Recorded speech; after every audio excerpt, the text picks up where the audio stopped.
আল্লাহর কাছে কোন লোক যদি তাহাজ্জুদের নামাজ পড়ে কোন পুরুষ, সে যা সওয়াব পাবে নারী তাহাজ্জুদ পড়লে সেই সওয়াব পাবে না, এমনটি নয়। পুরুষ হজ করে যে সওয়াব পাবে, নামাজ পড়ে যে সওয়াব পাবে, নারীও তা পাবে। জোরে বলেন সুবহানাল্লাহ। আল্লাহর কাছে নারী এবং পুরুষ কি মানুষ হিসেবে তারা উভয় সমান। কিন্তু এই নারীদের জীবনের তিনটি স্তর। কটি স্তর? তিনটি স্তর। একটা হচ্ছে কন্যা, বধূ, মাতা। নারীর জীবনের এই তিনটি স্তর, ভালো করে শুনুন। কন্যা, বধূ, মাতা। এখন কন্যা হিসেবে নারীর মর্যাদা, বধূ হিসেবে নারীর মর্যাদা, মা হিসেবে নারীর মর্যাদা। নারীকে ইসলাম কি দিল সেটা শুনুন। আল্লাহর নবী বলেছেন, কোন ব্যক্তির যদি তিনটা কন্যা সন্তান হয়, আর ওই তিনটা কন্যা সন্তানকে যদি সে আদব শিক্ষা দিতে পারে, ইসলামী তরবিয়াত দিতে পারে, আর যদি স্নেহ দিয়ে লালন পালন করতে পারে, তাহলে ওই কন্যার পিতা আর আমি মুহাম্মদ সাল্লাল্লাহু আলাইহি ওয়াসাল্লাম বেহেশতের ভিতরে পাশাপাশি অবস্থান করব। সুবহানাল্লাহ পড়ে। এ কথা কিন্তু রাসূলুল্লাহ কোথাও বলেন নাই যে কারো যদি তিনটা ছেলে হয় তো আমার সাথে আর সে বেহেশতে একসাথে থাকবে, না, তা বলা হয় নাই। বলা হয়েছে কন্যার ব্যাপারে। কার ব্যাপারে বলা হলো? ভালো করে শুনুন। রাসূলুল্লাহ বলছেন, কোন ঘরে যখন একটি সন্তান, একটি কন্যা সন্তান জন্মগ্রহণ করে, তখন একজন ফেরেশতা সেই ঘরে ঢোকে, একজন রহমতের ফেরেশতা আসে। ওই রহমতের ফেরেশতা ঘরের মধ্যে ঢুকে বলে, আসসালামু আলাইকুম ইয়া আহলাল বাইত, হে ঘরের মালিকের আল্লাহর রহমত তোমাদের উপরে বর্ষিত হোক। এই কথা বলে ওই ফেরেশতা ঘরের মধ্যে গিয়ে কন্যার মাথার উপরে হাত বুলায় আর বলতে থাকে, এই কন্যা সন্তানটি একটা দুর্বল শরীর থেকে বেরিয়ে এসেছে, এও একটা দুর্বল দেহ, একে যে লালন পালন করবে, দয়া দিবে, স্নেহ দিবে, আল্লাহ রাব্বুল আলামিনের সাহায্য কিয়ামত পর্যন্ত তার সাথে থাকবে। অথচ আমাদের দেশে দেখা যায় মেয়ে হলে অনেকের মুখ কালো হয়ে যায়। বন্ধুরা জিজ্ঞেস করে, মিয়া শুনছিলাম তোমার বোন নাকি বাচ্চা হবে, তা অনেক মাস হয়ে গেল, কোনো খবর টবর তো পাইলাম না। কয় যে ভাই, আশা করছিলাম যা তা হয় নাই, সেই জন্য টেলিফোনও করি নাই। কি হয়েছে? বলে একটা মেয়ে হয়েছে। হাসেন এরকম কপাল পোড়া আছে কিনা? এখন বারবার মেয়ে হয় বলে স্ত্রীকে তালাক দিয়েছে, এমন ঘটনাও বাংলাদেশে ঘটেছে। বোর যদি বারবার মেয়ে হয়, তাহলে সেজন্য কি স্ত্রী দায়ী? যদি মানুষের জন্য দায়ী হয় মেয়ে বারবার হওয়ার জন্য, তাহলে তুমি স্বামী, তুমি তুলসী দুধের দোয়া তুলসী পাতা হলে কি করে? তুমিও তো দায়ী তার জন্য। আসলে স্বামী স্ত্রী মেয়ে হওয়ার জন্য, ছেলে হওয়ার জন্য কেউ দায়ী না। এ কোরআনে কারিমে রব্বুল আলামিন বলেছেন, আমি যাকে খুশি শুধু ছেলে দেই, যাকে খুশি শুধু মেয়ে দেই, যাকে খুশি তাকে ছেলেও দেই, মেয়েও দেই, আবার যাকে খুশি আমি কিছুই দেই না। এটা আমার কুদরত। সুতরাং এতে মন কালা করার কিছু নেই। নবীজি বলেছেন, কন্যার পিতাদেরকে গালি দিও না। অনেকে টিটকারি করে, বারবার মেয়ে হয় ছেলে একটাও হয় না, সেই জন্য টিটকারি বোটকারি করে। আল্লাহর নবী বলেছেন, মেয়ের পিতাকে গালি দিও না, ঠাট্টা করো না, যেহেতু আমি মুহাম্মদ রাসূলুল্লাহ সাল্লাল্লাহু আলাইহি ওয়াসাল্লাম, আমি মেয়েদের পিতা, আমি নিজে মেয়েদের পিতা। খবরদার মেয়েদের পিতাকে গালি দিও না। রাসূলুল্লাহ বলেছেন, আকাশের নিচে জমিনের উপরে খাদিজার মতো মহিলা আর নাই। সেই হযরতে খাদিজা রাসূলের 4টি মেয়ে পেটে ধারণ করেছিলেন। সুবহানাল্লাহ। মেয়ের প্রতি রাসূলুল্লাহ যথেষ্ট মহব্বত করতেন, মেয়েকে খুব ভালোবাসতেন হুজুর সাল্লাল্লাহু আলাইহি ওয়াসাল্লাম। হুজুরের কলিজার টুকরা ছিলেন মা ফাতিমা রাদিয়াল্লাহু তাআলা আনহা। হুজুর যখন কোথাও যেতেন, সকলের শেষে দেখা করতেন ফাতেমার সঙ্গে, আর বিদেশ থেকে সফর করে এসে সকলের আগে দেখা করতেন ফাতেমার সঙ্গে। সুবহানাল্লাহ। রাসূলুল্লাহ আরো বলেছেন, তোমরা যখন বাজারে যাবে বা ব্যবসা করতে যাবে বা বিদেশে যাবে, আসার সময় যে সব হাদিয়া নিয়ে আসো। আমরা যখন বাইরে যাই, বাজারে যাই, কিছু হাদিয়া আনি না? জামা কাপড়, চকলেট ইত্যাদি আমরা আনে থাকি। রাসূলুল্লাহ বলেছেন, হাদিয়াগুলি তোমরা যারা বিদেশে যাও, বাজারে যাও, হাদিয়া আনবে, আর এনে ঘরের মধ্যে ঢুকে তা শুরু করবে মেয়েকে দিয়ে। প্রথমে দেবে মেয়েকে। সুবহানাল্লাহ। মেয়ের মর্যাদা ইসলামে সব চাইতে বেশি। কোন যুগে? যে যুগে মেয়ে হলে পরেই মাটির নিচে ঘিরে রাখতো, আছাড় মেরে মেরে ফেলে দিত। বেআইয়ি যামবিন কুতিলাত, কোন অপরাধে তাদেরকে হত্যা করা হবে। হলো আল্লাহ পাক কোরআনে কারীমের মধ্যে বলেছেন। তাদের অপরাধ আর কিছু না, তারা নারী, এই জন্য তাদেরকে মেরে ফেলা হতো। রাসূলুল্লাহ তাদের ইজ্জত দিলেন, সুবহানাল্লাহি বিহামদিহি। রাসূলুল্লাহ সম্মান দিলেন, ইজ্জত দিলেন তাদেরকে। কন্যা হিসাবে নারীর এই মর্যাদা। ফাতেমাকে রাসূল এত ভালোবাসতেন, ইন্তেকালের সময় হযরত ফাতেমা কাঁদতে কাঁদতে বেহুশ হয়ে যাওয়ার উপক্রম হয়ে গেছে। রাসূলুল্লাহ হযরত ফাতেমাকে ইশারা দিলেন, হযরত ফাতেমা তার কান নিয়ে রাসূলুল্লাহর মুখের কাছে লাগাই দিলেন। আল্লাহর নবী কি যেন বললেন কানে কানে, হযরত ফাতেমার কান্না বন্ধ হয়ে গেল। হযরত আয়েশা বলেন, মা রাসূলুল্লাহ তোমার কানে কানে কি বললো আর তোমার কান্না বন্ধ হয়ে গেল? হযরত ফাতেমা বলেন, ইয়া আম্মা জান, আমার আব্বা আমার কানে কানে বললো, মা ফাতেমা তুই কাঁদিস না, তোর কান্না আমার বরদাস্ত হয় না, তোমাকে কাঁদতে হবে না। আমি তোমাকে সুসংবাদ দিয়ে যেতেছি, আমি মরে যাওয়ার পর সর্বপ্রথম তোমার সাথে আমার দেখা হবে। রাসূলুল্লাহর এই ভবিষ্যৎবাণী হযরত ফাতেমা বুঝতে পেরেছেন যে হুজুরের ইন্তেকালের পরে আমার বেশি দেরি হবে না, আমিও তাড়াতাড়ি হুজুরের সাথে শামিল হতে পারবো। হুজুরের ইন্তেকালের 6 মাস পরেই হযরত ফাতেমা রাদিয়াল্লাহু তাআলা আনহা ইন্তেকাল করেছিলেন। কন্যা হিসেবে নারীর মর্যাদা ইসলাম অনেক অনেক গুণে বাড়িয়ে দিয়েছে। এই কন্যা শিশু, কৈশোর, যৌবন পেরিয়ে যখন যৌবনে তার বিয়ে হয়ে যায়, আল্লাহ রাব্বুল আলামিন তখন বলেন, ওয়া মিন আয়াতিহি আন খালাকা লাকুম মিন আনফুসিকুম আজওয়াজান লিতাসকুনু ইলাইহা ওয়া জাআলা বাইনাকুম মাওয়াদ্দাতান ওয়া রাহমা। আল্লাহ পাক বলেন, আমার নিদর্শনের ভিতরে একটি নিদর্শন যে আমি তোমাদের থেকে তোমাদের জোড়া তৈরি করেছি, তোমাদের স্ত্রীদেরকে তৈরি করেছি, তোমাদের সাথে তোমাদের স্ত্রীর ভালোবাসা সৃষ্টি করেছি, মহব্বত সৃষ্টি করেছি। এই মহব্বত আমি আল্লাহ তৈরি করেছি। আর যখন বুড়ো হয়ে যায় মানুষ, স্বামী স্ত্রী যখন বুড়ার বুড়ি হয়, তখন আর ভালোবাসা থাকে না, তখন ওই ভালোবাসা সহৃদয়তার করুণায় আমি আল্লাহ পরিণত করে দেই। বুড়ার জন্য তখন বুড়ি ছাড়া আর উপায় নাই, বুড়িরও আর বুড়া ছাড়া উপায় নাই। তখন ভালোবাসা কোনো বিশেষ কোন লক্ষ্য নিয়ে ভালোবাসা নয়, তখন একের উপরে অন্য একদম নির্ভরশীল হয়ে পড়ে। আল্লাহ পাক বলেন, এই অবস্থা আমি আল্লাহ সৃষ্টি করে দেই। সুবহানাল্লাহি বিহামদিহি। আল্লাহ পাক বলছেন, নারীদের উপরে, নারীদের সাথে, স্ত্রীদের সাথে ভালো ব্যবহার করো, ভালো ব্যবহার করো। তার কোন ব্যাপারে যদি মনটা তোমার কখনো খারাপ হয়, কোরআন শরীফের মধ্যে আল্লাহ পাক বলে দিয়েছেন পরিষ্কার করে যে কখনো তার সাথে খারাপ ব্যবহার করো না। যদি কখনো মন খারাপ হয় তাহলে চূড়ান্ত কোনো সিদ্ধান্ত নিতে যেও না, বরং তোমার জীবনে ওই স্ত্রীর অনেক অবদান আছে, সেসব কথা মনে করে এই সামান্য কিছু ভুলে যাও। আল্লাহ চান স্বামী স্ত্রীর মহব্বত টিকে থাকুক। আল্লাহ পাকের কাছে তালাক হচ্ছে ঘৃণিত জিনিস। সবচাইতে ঘৃণিত হালাল হচ্ছে দুইটা, একটা হচ্ছে ভিক্ষাবৃত্তি আর একটা হচ্ছে তালাক। আল্লাহ পাক নারীকে বলেছেন, নারী আর পুরুষকে বলেছেন যে তোমরা হচ্ছে হুন্না লিবাসুন লাকুম ওয়া আনতুম লিবাসুন লাহুন্না। তোমরা পরস্পর পরস্পরের জন্য পোশাক পরিচ্ছদের মতো অঙ্গাঅঙ্গি ভাবে একের উপরে অপরের পরিপূর্ণ অধিকার তোমাদের রয়েছে। এই অধিকারের ভিত্তিতে, ভালোবাসার ভিত্তিতে জীবন গড়ার জন্য আল্লাহ পাক বলেছেন। তারপরে তার অর্থনৈতিক অধিকার তাকে দিয়েছে। আল্লাহ পাক মহারানাকে ফরজ করে দিয়েছেন। মহারানা কি করেছেন? ফরজ করে দিয়েছে। মহারানা ফরজ। এই ফরজকে একটা ট্র্যাডিশন হিসেবে গ্রহণ করা হয়। বড় লোকেরা শোনায়, মেয়ের বিয়ে কত, বিয়েতে মহারানা কত হয়েছে, বলে যে 11,07,373 টাকা 75 পয়সা। আদায় করে না মোটেও, বিরাট একটা অঙ্ক শোনায় দিল মানুষদেরকে। আমার ভাইয়েরা জেনে রাখুন, মহারানা যদি মহারানা তো বাঁধতে হবে ফরজ, মহারানা আদায় করতে হবে।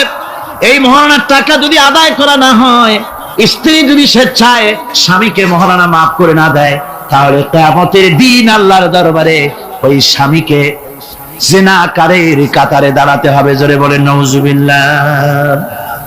মহারানার টাকা আপনি দিয়ে দিবেন তাকে। ওই মহারানার টাকা দিয়ে স্ত্রী যদি লক্ষ কোটি কোটি টাকার মালিক হয় ব্যবসা করে, তারপরেও স্ত্রীর সুখ শান্তি, রোগ শোক, খাওয়া পড়া সবকিছুর দায় দায়িত্ব কার? স্বামীর। সুবহানাল্লাহ পড়ে। নারীর অধিকার কত বেশি ইসলাম দিয়েছে। একটা মহিলা নির্বাচিত কলাম একটা বই লিখেছে, আমি ওই মহিলার নাম নিতে চাই না, আমার ঘৃণা করে। এই মহিলা লিখেছে যে রাসূলুল্লাহ বলেছেন পৃথিবীর সমস্ত জিনিস হচ্ছে ভোগের সামগ্রী, তার মধ্যে শ্রেষ্ঠ ভোগের সামগ্রী হচ্ছে নারী। নাউযুবিল্লাহি মিন যালিক, এমন কথা রাসূল বলেন না। রাসূল বলেছেন আদ-দুনিয়া কুল্লুহা মাতাউন ওয়া খায়রুল মাতাউদ দুনিয়া ইমরাতুস সালিহা। হুজুর বলেছেন পৃথিবীর সবকিছুই সম্পদ, এই সম্পদের মধ্যে শ্রেষ্ঠ সম্পদ হচ্ছে ন্যায়পরায়ণা নারী, সচ্চরিত্রা নারী শ্রেষ্ঠ সম্পদ, নিয়ামত। আর সেইটারে বানাইছে ভোগের সামগ্রী। আয়াত হাদিস তার ইচ্ছে মতো ব্যাখ্যা করেছে। সে লিখেছে যে এতদিন পুরুষ নারীকে ধর্ষণ করেছে, নারীদের কি হলো? তোমরাও পুরুষ ধর্ষণ করো। নাউজুবিল্লাহ পড়ে। এ আবার সরকারি চাকরি করে, তারপরেও মুসলমান দেশে এই শয়তানের চাকরিও থাকে। নাউজুবিল্লাহ পড়ে। আশ্চর্য কথা। আমি জানতে পেরেছি এই মহিলা অনেকগুলি স্বামী কর্তৃক পরিত্যক্তা, সেই জন্য পুরুষের উপরে তার দারুণ ঘৃণা, পুরুষের উপরে তার দারুণ ঘৃণা, ধর্মের উপরে তার দারুণ ঘৃণা। সে এখন কমিউনিস্টদের একটা বাছাই করা একটা লাঠি, এটা দিয়ে কোরআন হাদিসের অপব্যাখ্যা করে করে এগুলি সে করে যাচ্ছে নির্বিঘ্নে। সরকার কোনো কথা বলছে না। সরকার যে কথা বলছে না, এর জবাব সরকারকে দিতে হবে, আল্লাহর কাছে দিতে হবে, কোনো সন্দেহ নাই। আল্লাহকে গালি দেওয়া হচ্ছে, নবীকে গালি দেওয়া হচ্ছে, রসুলকে গালি দেওয়া হচ্ছে, বেহেশতকে গালি দেওয়া হচ্ছে, অথচ সরকার একদম চুপচাপ। নাটকের মধ্যে আরবি পড়া নিষেধ করা হচ্ছে। আমি প্রথম দিন বলেছিলাম, কি জানি নাটকের নাম, বারান্দা। আচ্ছা যাই হোক, সেই নাটকের মধ্যে দেখানো হচ্ছে যে আলিফ বা তাসা পড়াচ্ছে মৌলবি একজন। হোক না, একটা হিন্দুর স্ত্রী, মুসলমান সে, কিন্তু বউ হিন্দু, সে হয়েছে নায়িকা। সে এসে বলছে এসব বন্ধ করো, অ ক খ পড়ো। এই কথার জাস্টিফিকেশন হতো যদি ছেলেরা এ বি সি ডি পড়তে থাকতো, আর যদি বলা হতো সব বন্ধ কর, অ ক খ পড়, এর একটা যৌক্তিকতা ছিল, ঠিক না? পড়তেছে আলিফ বা তাসা, সব বন্ধ কর, তার মানে কি? আলিফ বা তাসা হলো কোরআন, এর মানে কি? কোরআন। সুতরাং টেলিভিশনের মাধ্যমে কোরআনকে বন্ধ করার চেষ্টা চালাচ্ছে ভারতের গোলামেরা। সরকার চুপ করে থাকছে, সরকার নীরব। এর জবাব সরকারকে পেতে হবে, এড়াতে পারবেন। সুতরাং বলতেছিলাম, নারীর অধিকার প্রতিষ্ঠিত করেছে ইসলাম। কে করেছে? ইসলাম বলেছে মহারানার টাকা আদায় করে দাও। সেই মহারানার টাকা আদায় করা হলো না, এখন উল্টা, এখন মহারানা আদায় করে পুরুষেরা। সেটার নাম কি? যৌতুক। কন্যা পক্ষের কাছের থেকে যৌতুক নামে কৌতুক করে। ছেলে যখন ম্যাট্রিক পাস করে তখন ছেলের পিতা এতটুকুন হা করে, যখন বিএ পাস করে এতটা করে, যখন এমএ পাস করে ছেলের বাবা তখন হাঙ্গরের মতো এতটা হা করে। যত টাকা খরচ হয়েছে মেয়ের বাপের কাছ থেকে কড়ায় গন্ডায় উসুল করে নেবে। তারপরে ছেলে আর মেয়ের বিবাহ ঘটায় দেয়, মাঝখানে ওরা কি করে? ঘটক। এই ঘটক ঘটকালি করে। অমুকের ছেলে ইঞ্জিনিয়ার, খুব ভালো ছেলে, দারুণ ভালো, বলে কত ভালো, এই থানায় খুব রিপোর্ট আছে, যাই দেখো। খুব ভালো ছেলে, তা কি লাগবে? কালার টেলিভিশন লাগবে 10টা, তারপরে পাজেরো জিপ লাগবে, 14 লক্ষ টাকা ক্যাশ লাগবে, আবুধাবিতে চাকরি লাগবে, ওয়াশিংটন ডিসিতে বাড়ি করে দেওয়া লাগবে। মানে মেয়ে জন্ম দিয়ে মেয়ের বাপ এমন পাপ করছে যে এটা চালাতে গিয়া ছেলের বাপেরে তার 14 গোষ্ঠীর স্বাদ মিটাই দিতে হবে। এমন ছোট লোক, এমনই ছোট লোক কন্যার পিতার কাছ থেকে চাইয়ে চাইয়ে আদায় করে নেয়। এর চাইতে ভিক্ষুক, এর চাইতে খয়রাতি, এর চাইতে ছোট লোক আর কেউ হতে লজ্জা করা উচিত, শরম করা উচিত, মনে করা উচিত ওই লোক তো তার কলিজার টুকরাটাই আমাকে দিয়ে দিচ্ছে। 16 বছর 20 বছর লালন পালন করে কলিজার টুকরা মেয়েটাই তো আমাকে দিয়ে দিচ্ছে, আবার টেলিভিশন চাই কেন? ঘটক যা কন্ট্রাক্ট করলো, যদি তার থেকে কিছু কম হয় বিয়া ভাঙ্গে যায়, তাহলে বোঝা গেল কি মেয়ে বিয়ে করলো না টেলিভিশন বিয়ে করলো? তাহলে মেয়েটে বাদ দিয়ে টেলিভিশন কিনে তাই নিয়ে ঘুমাও। নাউযুবিল্লাহি মিন যালিক। কপাল পোড়া মুসলমান। মুসলমান, যৌতুক মুসলমানদের জন্য দাবি করে আদায় করে নেওয়া জায়েজ নাই। আপনারা আমাকে জবাব দেন, শূকরের মাংস খাওয়া মুসলমানের জন্য কি হারাম? পায়খানা খাওয়া মুসলমানের জন্য কি হারাম? মনে রাখুন, শূকরের মাংস আর পায়খানা খাওয়া মুসলমানদের জন্য যেমন হারাম, যৌতুকের একটা সুতা দাবি করে আদায় করা ঠিক সেরকম হারাম। চিটাগং এবং চট্টগ্রামের বাইরের থেকে আগত মুসলমানেরা, আমি জিজ্ঞেস করতে চাই, যাদের ছেলে আছে যৌতুক নামের এই অপদার্থ কৌতুক মানবতার সাথে এই প্রহসন আদায় করে দাবি করে যৌতুকের টাকা গ্রহণ করার মতো শূকরের মাংস পায়খানা আপনারা খাবেন? জোরে বলেন, খাবেন? যারা ছেলের পিতা আছেন, কোরআনের মাহফিলে হাত উঁচু করে আমাকে দেখাতে হবে, কন্যা পক্ষের কাছ থেকে দাবি করে একটা সুতা আদায় করবেন না। কারা তারা? হাত উঁচু করে দেখা, হাত উঁচু করে রাখতে হবে।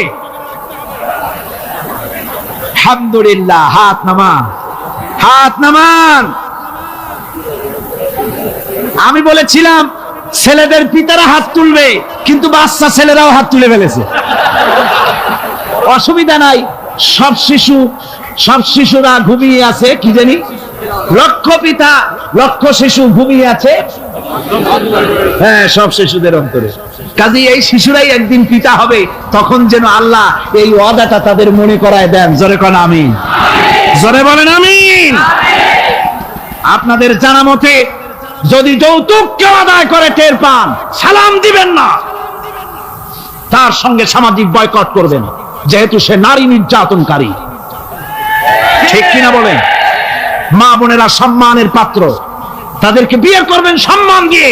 আপনি টাকা দিয়ে বিয়ে করবেন, আপনাকে পয়সা দেওয়া হবে কেন? শ্বশুর যদি ইচ্ছে করে আপনাকে একটা কলম দেয়, শেরওয়ানি কাপড় দেয়, এই তো যথেষ্ট। আবার থালাবাটি ঘড়ি দিতে হবে, তুমি কি খয়রাতি? সম্মান থাকা উচিত, পার্সোনালিটি থাকা উচিত। শ্বশুরের টাকা দিয়ে বড়াই করবে, শ্বশুরের টাকা দিয়ে বাড়ি করবা, চাকরি করবা, লজ্জা করে না মুসলমান? নারী জাতির সম্মান আল্লাহ দিয়েছেন। কে দিয়েছেন? স্ত্রীকে রাসূলুল্লাহ কত ভালোবাসতেন। আল্লাহর নবী বলেছেন, আমার কাছে তিনটা জিনিস প্রিয়, একটা হচ্ছে সুগন্ধি, একটা হচ্ছে নামাজ, আর একটা হচ্ছে স্ত্রী। সুবহানাল্লাহ, স্ত্রী আমার কাছে প্রিয়। হুজুর বলেছেন, তোমাদের মধ্যে সেই ব্যক্তি উত্তম যে ব্যক্তি তার স্ত্রীর কাছে উত্তম। আমি আমার স্ত্রীদের কাছে উত্তম ব্যক্তি। সুবহানাল্লাহ। রাসূলুল্লাহ স্ত্রীকে কত ভালোবাসতেন। বিশ্বনবী রাজনৈতিক কর্মকাণ্ড চালাচ্ছেন, যুদ্ধের দামামা বাজতেছে, চতুর্দিকে কত অশান্তি, সবকিছু চলছে, স্ত্রীর হক আদায় করতে ভুলে যাননি। রাতের বেলায় হযরত আয়েশার বয়স কম, তাকে নিয়ে রাসূলুল্লাহ একটু সুযোগ পেয়েছেন, বলছেন, আয়েশা সব তো ঘুমিয়ে, চলো আমরা একটু দৌড়াই। ওই যে দূরে একটা জিনিস দেখা যায়, দৌড় দাও, দেখি কে আগে যায়। দুজনে দৌড় প্রতিযোগিতা করলেন। দৌড় প্রতিযোগিতায় হযরত আয়েশা ফার্স্ট হলেন, হুজুর পিছনে পড়ে গেলেন। হযরত আয়েশা খুব আনন্দ করলেন যে আপনি কিন্তু আমার সাথে দৌড়ে পারলেন না। পরবর্তী কিছু কাল যাওয়ার পর হযরত আয়েশা বলেন, হুজুর আজকে আবার বললেন যে চলো আয়েশা একটু দৌড়াই। হযরত আয়েশা বলছেন যে সেদিনের তুলনায় আমার শরীর একটু, আমি মুটিয়ে গেছি, শরীরটি স্থূল হয়েছে। আমি আজকে দৌড়ালাম কিন্তু পারলাম না, রাসূল আগে চলে গেলেন। আমি হাঁপাতে হাঁপাতে যখন হুজুরের কাছে চলে গেছি, হুজুর তখন মুস্কি হেসে আমাকে বললেন, আয়েশা ওই সেই দিনের জবাব আজকে দিয়ে দিলাম। সুবহানাল্লাহি বিহামদিহি, সুবহানাল্লাহি বিহামদিহি। বিশ্ব নবী কত বড় আদর্শ বিশ্ব মানবতার জন্য। তিনি বলেছেন, আরাফাতের ময়দানে রাসূলুল্লাহ বলেছেন, তোমরা যেমন পড়বে তোমার স্ত্রীদেরকে তেমন পড়াবে, তোমরা যেমন খাবে তোমার স্ত্রীদেরকে তেমন খাওয়াবে। স্ট্যান্ডার্ড মেনটেন করবে। তুমি ভালো দামের কাপড় পরবে, স্ত্রীকে খারাপ দিবে তা নয়, অধিকার দুজনেরই সমান। স্বামী এবং স্ত্রী সমান অধিকার, কিন্তু আমরা তা বুঝতে পারি না, বুঝতে চাই না। আমরা অনেকে মনে করেছি বিয়ে যখন করছি তখন আমি তো নওয়াবজাদা নসরুল্লাহ খান, আর বউ তো কেনা দাসী না। সে কিন্তু দাসী নয়, তার মর্যাদা আছে, তার সম্মান আছে, তার সম্মান আপনাকে দিতে হবে। রাসূলুল্লাহ দিয়েছেন, আপনাকেও দিতে হবে। রান্না বান্না হতে দেরি হয়, কত গালাগালি শুনতে হয় নারীকে। আল্লাহর নবীর স্ত্রী হযরত আয়েশা বলেছেন, আল্লাহর নবী কাজ করে, মানুষের সঙ্গে কথা বলে, রাষ্ট্রীয় দায়িত্ব পালন করে ঘরের ভিতরে এসে যখন দেখেছেন রান্না হতে দেরি আছে, রাসূলুল্লাহ বিরক্ত হন নাই, ভ্রু কুঞ্চিত করেন নাই, চোখ মোটা করেন নাই, আমাকে কোনো কথা শোনান নাই, বরং আমার কাছে বসে রান্নায় আমাকে সহযোগিতা করেছেন। সুবহানাল্লাহ বিহামদিহি। এই হলো আল্লাহর রাসূল, এই হলো বিশ্ব নবী। স্ত্রীর সঙ্গে কি মহব্বত! সুবহানাল্লাহ বিহামদিহি। হুজুর মহব্বত করতেন স্ত্রীদেরকে। রাসূলুল্লাহর ঘরে দৌলত ছিল না, কিন্তু মহব্বত দিয়ে ভরা ছিল ঘরটা। হুজুরের ঘরে ফ্রিজ নাই, এসি নাই, হুজুরের ঘরে কার্পেট নাই, হুজুরের ঘরের মধ্যে জাজিম নাই, তোশক নাই, বড় বড় কম্বল নাই, আরামের কোন জিনিস নাই, মডার্ন ইকুইপমেন্টস কিচ্ছু নাই, দৌলত নাই, কিন্তু মহব্বত দিয়ে ঘরটা ভরা। হযরত আয়েশা বলেছেন, আমি পানি পান করে গ্লাস রেখে দিতাম, আল্লাহর নবী তখন গ্লাসের সেই জায়গায় ঠোঁট লাগাতেন যেখানে আমি ঠোঁট লাগায়া পানি পান করেছি। আমি গোশত চিবোতাম, রাসূলুল্লাহ আমার হাত থেকে গোশত টুকরা নিয়া সেই জায়গায় চিবোতেন যেখানে আমি চিবোয়েছি। সুবহানাল্লাহ বিহামদিহি। আমার ভাইয়েরা, রাসূল তার স্ত্রীদেরকে মহব্বত করতেন, স্ত্রীরাও রাসূলকে মহব্বত করতেন দারুণ ভাবে। একবার হযরত আয়েশা সিদ্দিকা রাদিয়াল্লাহু তাআলা আনহা হুজুরকে গোসল করাতে ছিলেন, মাথার উপরে পানি ঢালতেছেন, হুজুর একটা চোখের উপরে বা একটা তক্তার উপরে বসে আছেন। গোসলের পানির ভিতরে রাসূলুল্লাহ দেখতে পেলেন রক্তের মতো কি যেন প্রবাহিত হয়ে যাচ্ছে। হুজুর জিজ্ঞেস করেন, আয়েশা রে, পানির ভিতরে রক্তের মতো কি দেখা যায়? হযরত আয়েশা বলেন, হুজুর আপনি যখন বসেছিলেন অসতর্ক মুহূর্তে তক্তার নিচে আমার একটা আঙ্গুল পড়েছিল, পায়ের আঙ্গুলটা ফেটে বোধহয় রক্ত বেরোতেছে। রাসূলুল্লাহ তাড়াতাড়ি করে উঠলেন আর ওই আঙ্গুলকে ব্যান্ডেজ করে দিলেন। রাসূলুল্লাহ বললেন, আয়েশা রে, আঙ্গুল ফেটে গেছে, একটু আহাহু পর্যন্ত করলে না, এতক্ষণ তুমি কষ্ট করলে কেন? হযরত আয়েশা বলেন, ইয়া রাসূলুল্লাহ, ওটা তো একটা পায়ের আঙ্গুল। আয়েশার কলিজাটা ফেটে যদি রক্ত বেরোতো, রাসূলুল্লাহকে উঠতে বলতে আমি পারতাম না। কি মহব্বত রাসূলের সাথে! হযরত আয়েশা বলেন, হুজুর সাল্লাল্লাহু আলাইহি ওয়াসাল্লাম স্ত্রীদেরকে এত ভালোবাসতেন, আমাদের ঘরে গোশত টোস্ত তেমন রান্না বান্না খুব কম হতো। গোশত রান্না হবে কি, মাসের পর মাস চলে গেছে রাসূলের বাড়িতে, হুজুর স্ত্রীরা বলেছেন আমাদের ঘরে চুলায় আগুন জ্বলে নাই, একটু শুকনা রুটি, একটু শুকনা খেজুর আর একটু পানি খেয়ে আমাদের জীবন চলেছে, এরকমের অবস্থা হয়েছে। তারপরে এই অবস্থা চলেছে, এর মধ্যে যদি কখনো একটু গোশত আসছে, হুজুর যখন ছাগল ইত্যাদি ছাগল দুম্বা জবাও করেছেন, এই দুম্বার গোশত নিয়ে, ছাগলের গোশত নিয়ে রাসূলুল্লাহ নিজে বেরোতেন। হযরত খাদিজার বান্ধবী কোথায় আছে খুঁজে ওই বান্ধবীর কাছে গোশত পৌঁছে দিয়ে আসতে। হযরত আয়েশা বলেন, একদিন আমার ঘুম ভেঙে গেল, দেখি হুজুর আমার কাছে নাই, গেলেন কোথায়? খুঁজতে খুঁজতে যায় দেখি মসজিদে নববীর ভিতরে হুজুর হাত তুলে বসে আছেন, মোনাজাত করতেছেন। আমি পেছনে গিয়ে হাত তুললাম, আমি শুনতে পাচ্ছি নবীজি দোয়া করছেন, রব্বুল আলামিন কিয়ামতের ময়দানে যেদিন সন্তান তার পিতাকে ভুলে যাবে, মা তার সন্তানকে হারায় ফেলবে, ওই কঠিন হাসরের ময়দানে আমি যেন আমার খাদিজাকে হারাইয়া না যাই। মুনাজাতের শেষে হযরত আয়েশা বলেন, ইয়া রাসূলুল্লাহ, খাদিজার কথা আপনার এত কেন বারবার মনে পড়ে? একটা বুড়িরে বিয়ে করেছিলেন 25 বছর বয়সের সময়, 40 বছর বুড়ি, তার কথা কেন এত মহব্বত আপনার মনে পড়ে? তার থেকে যুবতী মেয়ে, সুন্দরী মেয়েকে আপনার স্ত্রী হিসেবে আপনি পান নাই। হুজুর বলেন, আয়েশা রে, খাদিজার সম্পর্কে এমন কথা তুমি আর বলো না, তোমরা সবাই আমার সুখের দিনের স্ত্রী, আর খাদিজা আমার এমন সময় স্ত্রী ছিল যখন মক্কায় আমার আশ্রয় ছিল না, তামাম মক্কা নগরীতে আমার আশ্রয় ছিল না। খাদিজার সঞ্চিত সমস্ত ধনরাশি ইসলাম কবুল করার পর দুহাতে খাদিজা বিতরণ করে দিয়েছে। হযরত আয়েশা বলেন, হুজুর আমার গোস্তাকি মাফ করে দেন, আমি আর এরকম বলবো না। তবে খাদিজা সম্পর্কে আমার কিছু একটু শুনান। হুজুর বলেন, আয়েশা রে শোনো, গভীর রাত, যত রাত হোক না কেন, ইসলামের দাওয়াত দিয়ে দিয়ে গভীর রাত্রে আমি যখন বাসায় ফিরেছি, ঘরে এসেছি, দরজায় একটা মাত্র ডাক দিয়েছি, খাদিজা, অমনি দরজা খুলে গেছে। আমি জিজ্ঞেস করেছি, খাদিজা রে, যত রাত্রে আসলাম, যতবার আসলাম, একটা ডাকের বেশি লাগলো না, তুমি কি ঘুমাও না?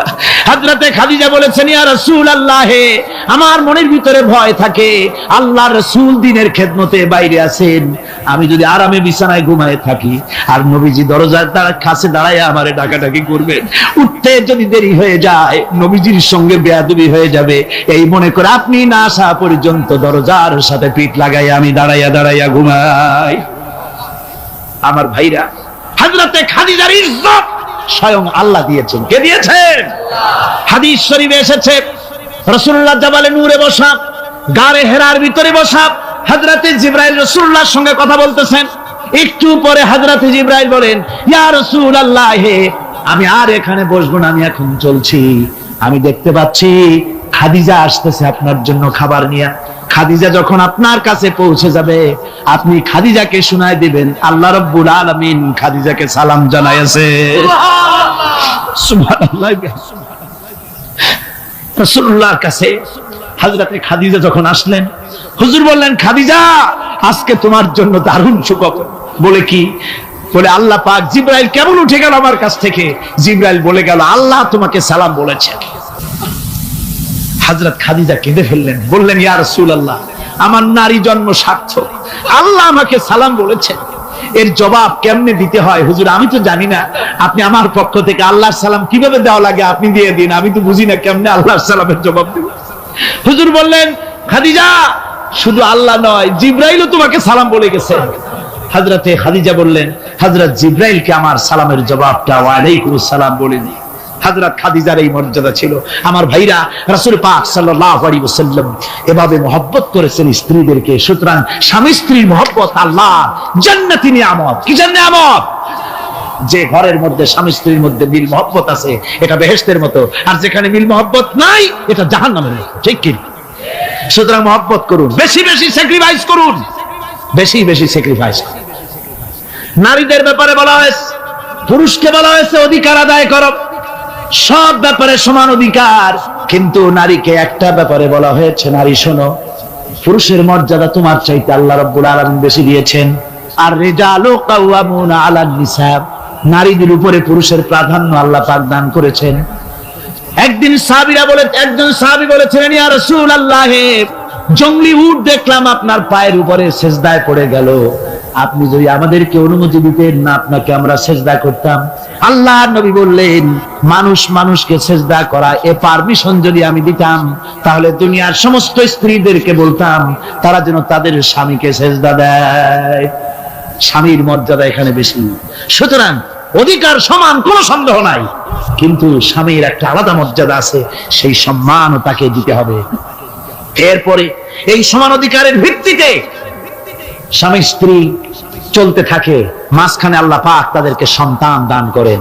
আল্লাহ তাদেরকে, নারীকে লেখাপড়ার অধিকার দিয়েছেন, ইসলাম তাকে লেখাপড়ার অধিকার দিয়েছে, শিক্ষার অধিকার দিয়েছে। হযরত আয়েশা সিদ্দিকা রাদিয়াল্লাহু তাআলা আনহা শিক্ষয়িত্রী ছিলেন, হাফেজা ছিলেন, হাদিসের হাফেজা ছিলেন, কোরআনের হাফেজা ছিলেন, হাজার হাজার সাহাবায়ে কিরামদের তিনি ওস্তাদ ছিলেন। সুবহানাল্লাহ। নারীদের ব্যাপারে অধিকাংশ মাসালা হযরত আয়েশা সিদ্দিকা রাদিয়াল্লাহু তাআলা আনহার অবদান। সুবহানাল্লাহ। নারী যুদ্ধ করেছে, যুদ্ধের ময়দানে নারীর অধিকার আছে। নারী চাকরি করতে পারবে, নারী ব্যবসা করতে পারবে, নারী লেখাপড়া করতে পারবে, নারী সেনাবাহিনীতে যেতে পারবে, নারী সব করতে পারবে, কিন্তু পর্দার মাধ্যমে। কিসের মাধ্যমে?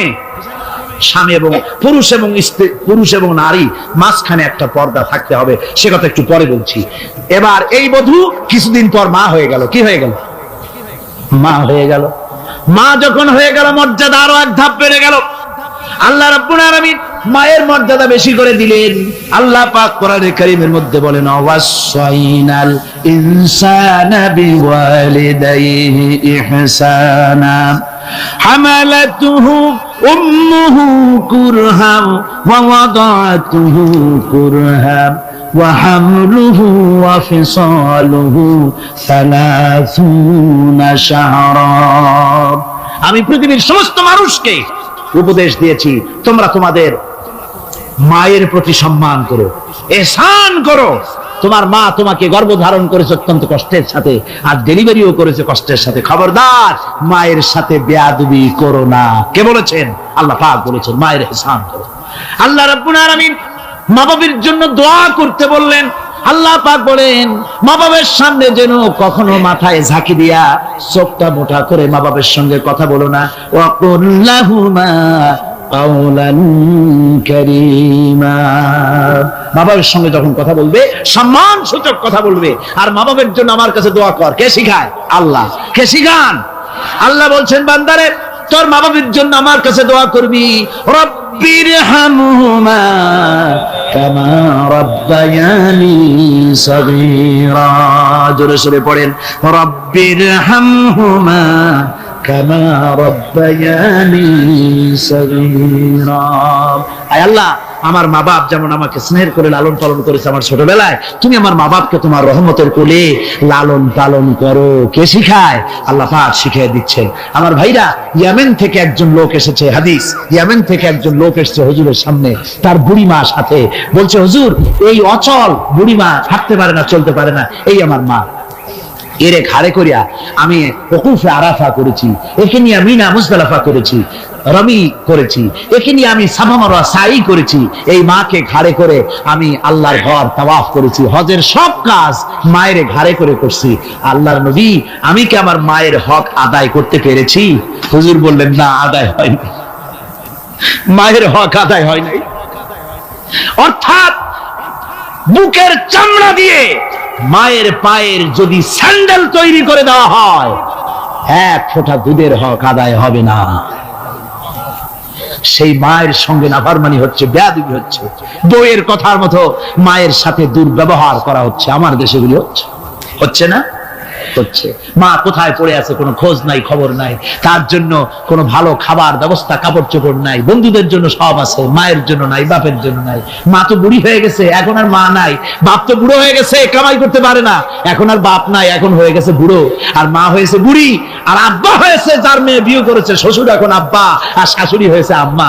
মা আর বাপ বাসি হয়ে গেছে, বাপ পড়ে গেছে। আমার বন্ধুগণ শুনে রাখুন, আল্লাহর নবী বলেছেন তিনজনের দোয়া আল্লাহর কাছে অব্যর্থভাবে কবুল হয়ে যায়। মুস্তাজাবুদ দাওয়াত তিনজন। মুসাফিরের দোয়া কবুল হয়, মজলুমের দোয়া কবুল হয়, আর মা বাপ যদি সন্তানের জন্য দোয়া করে অবশ্যই সে দোয়া আল্লাহর দরবারে মঞ্জুর হয়ে যায়। সুতরাং মা বাপের খেদমত করতে হবে, মহব্বত করতে হবে। আমি মা বোনদের বলতে চাই, আমার মা বোনেরা পর্দার আড়ালে বসে আপনারা যারা ওয়াজ শুনছেন, ভালো করে শুনুন। আমরা পুরুষ, আমাদের পায়ের তলে জুতা।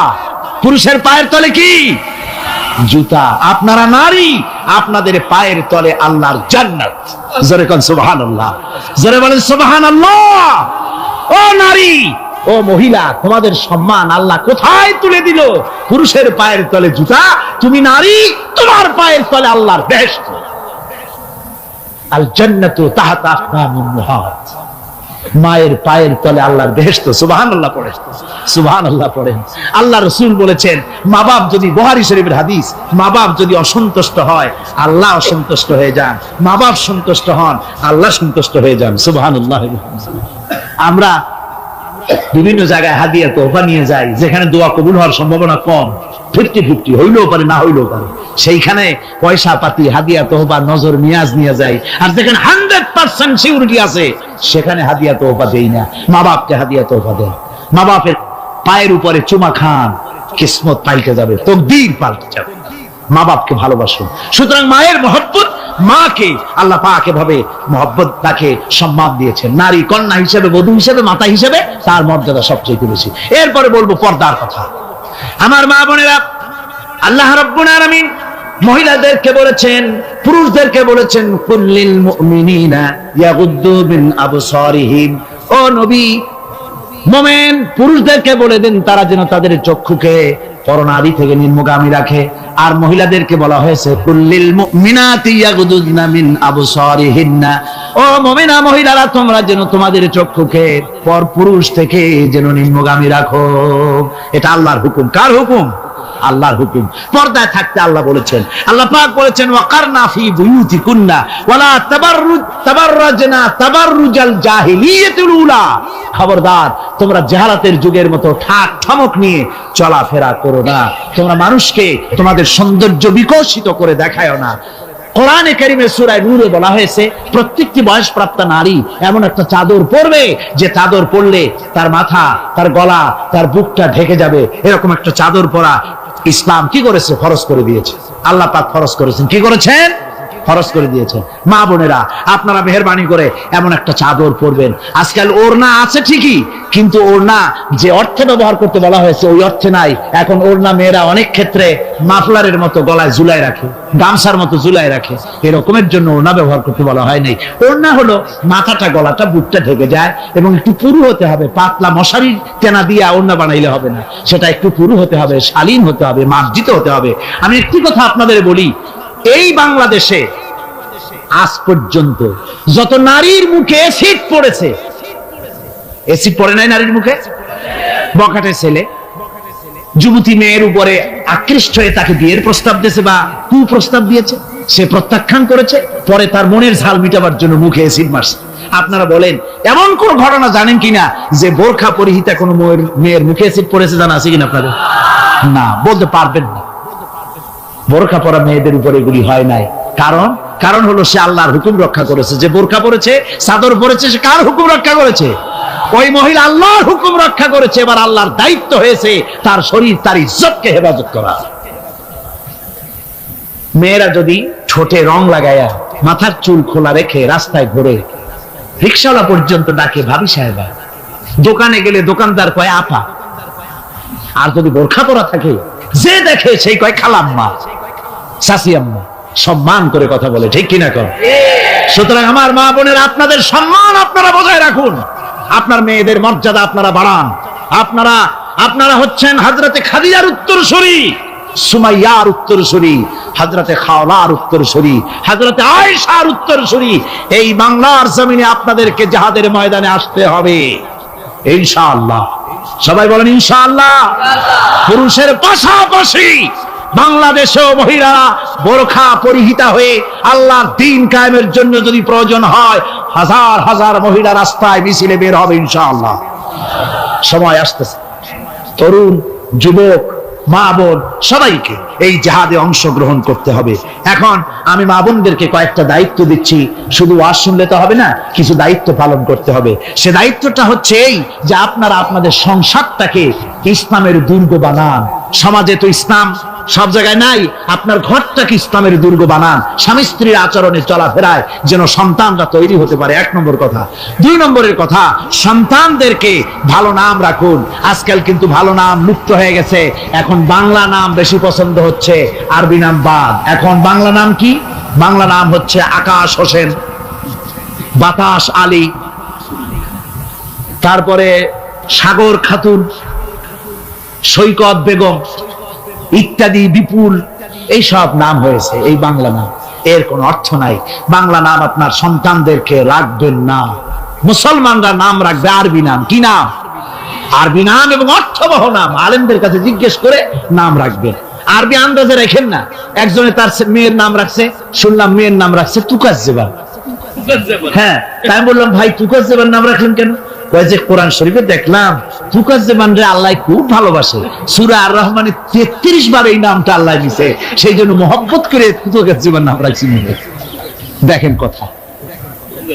কুয়েতে একবার এয়ারপোর্টে নাম নিয়ে খুব হাসাহাসি হলো। পাসপোর্টে বাংলাদেশীদের নাম, একজনের নাম হচ্ছে জামাল মিয়া আর বাপের নাম তরিক মিয়া। পুলিশেরা হাসতেছে, লোকেরা জিজ্ঞেস করলো কি ব্যাপার। তো আসলে ব্যাপারটা ধরা পড়লো, জামাল মিয়া বাপের নাম তরিক মিয়া। তো জামাল হচ্ছে উট আর মিয়া মানে 100। জামাল মিয়া মানে 100 উট, আর তরিক মানে রাস্তা, মিয়া মানে 100 রাস্তার ছেলে, 100 উট। তো নাম আন্দাজে আরবি হলেই তো রাখা যাবে না, একটু জিজ্ঞেস করতে হবে আলেমদের কাছে যে একটা আমার ছেলে হয়েছে, মেয়ে হয়েছে, একটা ভালো নাম রেখে দেন। তো তাদের কাছ থেকে অর্থবহ নাম নিয়ে আপনারা রাখবেন। এটা হলো 2 নম্বরের কথা। 3 নম্বরের কথা হচ্ছে ছেলে মেয়েদেরকে আদব লেহাজ শিখাবেন, চরিত্র শিখাবেন, আদব শিখাবেন। মা বাপের দিকে, মুরব্বীদের দিকে পিছন ফিরাইয়া তাদেরকে ধমক দিয়ে কথাবার্তা না বলে আদব শিক্ষা করে, সালাম দিতে পারে, এগুলি তাদেরকে শিক্ষা দেওয়া দরকার। 4 নম্বরে পারিবারিক বৈঠক করতে হবে। কি বৈঠক? প্রত্যেক বাড়িতে সপ্তাহে 1 বার অথবা 2 বার পারিবারিক বৈঠক। স্বামী স্ত্রী ছেলেমেয়ে সব এক জায়গায় বসবে, যে কোনো একটা দিন রাতের বেলায় বা বিকেলে 1 ঘন্টা এক জায়গায় বসে আলোচনা করবেন। তুমি কলেমাটা পড়ো তো, বউরে কবেন তুমি কলেমা পড়ো, শুনি হয় কিনা। আমার তাশাহুদটা আমি পড়ি, আত্তাহিয়াতু লিল্লাহি ওয়াস সালাতু তাওবা, হয় কিনা তুমি একটু শোনো তো। দোয়া কুনুত হয় কিনা শোনো তো। আচ্ছা, নামাজের মধ্যে কয়টা ফরজ কত দেখি। ছেলের কাছে জিজ্ঞেস করেন, মেয়ের কাছে। বই একটা সামনে নিয়ে খুলে একজন আরেকজনকে জিজ্ঞেস করেন। কোরআন শরীফ বলে সূরা ফাতিহাটা পড়ো দেখি সহি হয় কিনা।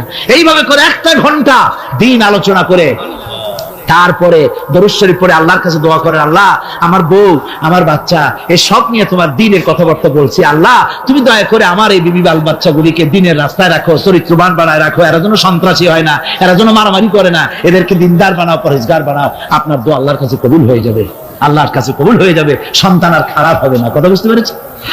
যা গোটা পৃথিবীর মানুষ যদি হেদায়েত পেতে চায়, ছোট্ট সূরাটি তার জন্য যথেষ্ট। পড়েন আমার সাথে, কুল হুয়াল্লাহু আহাদ।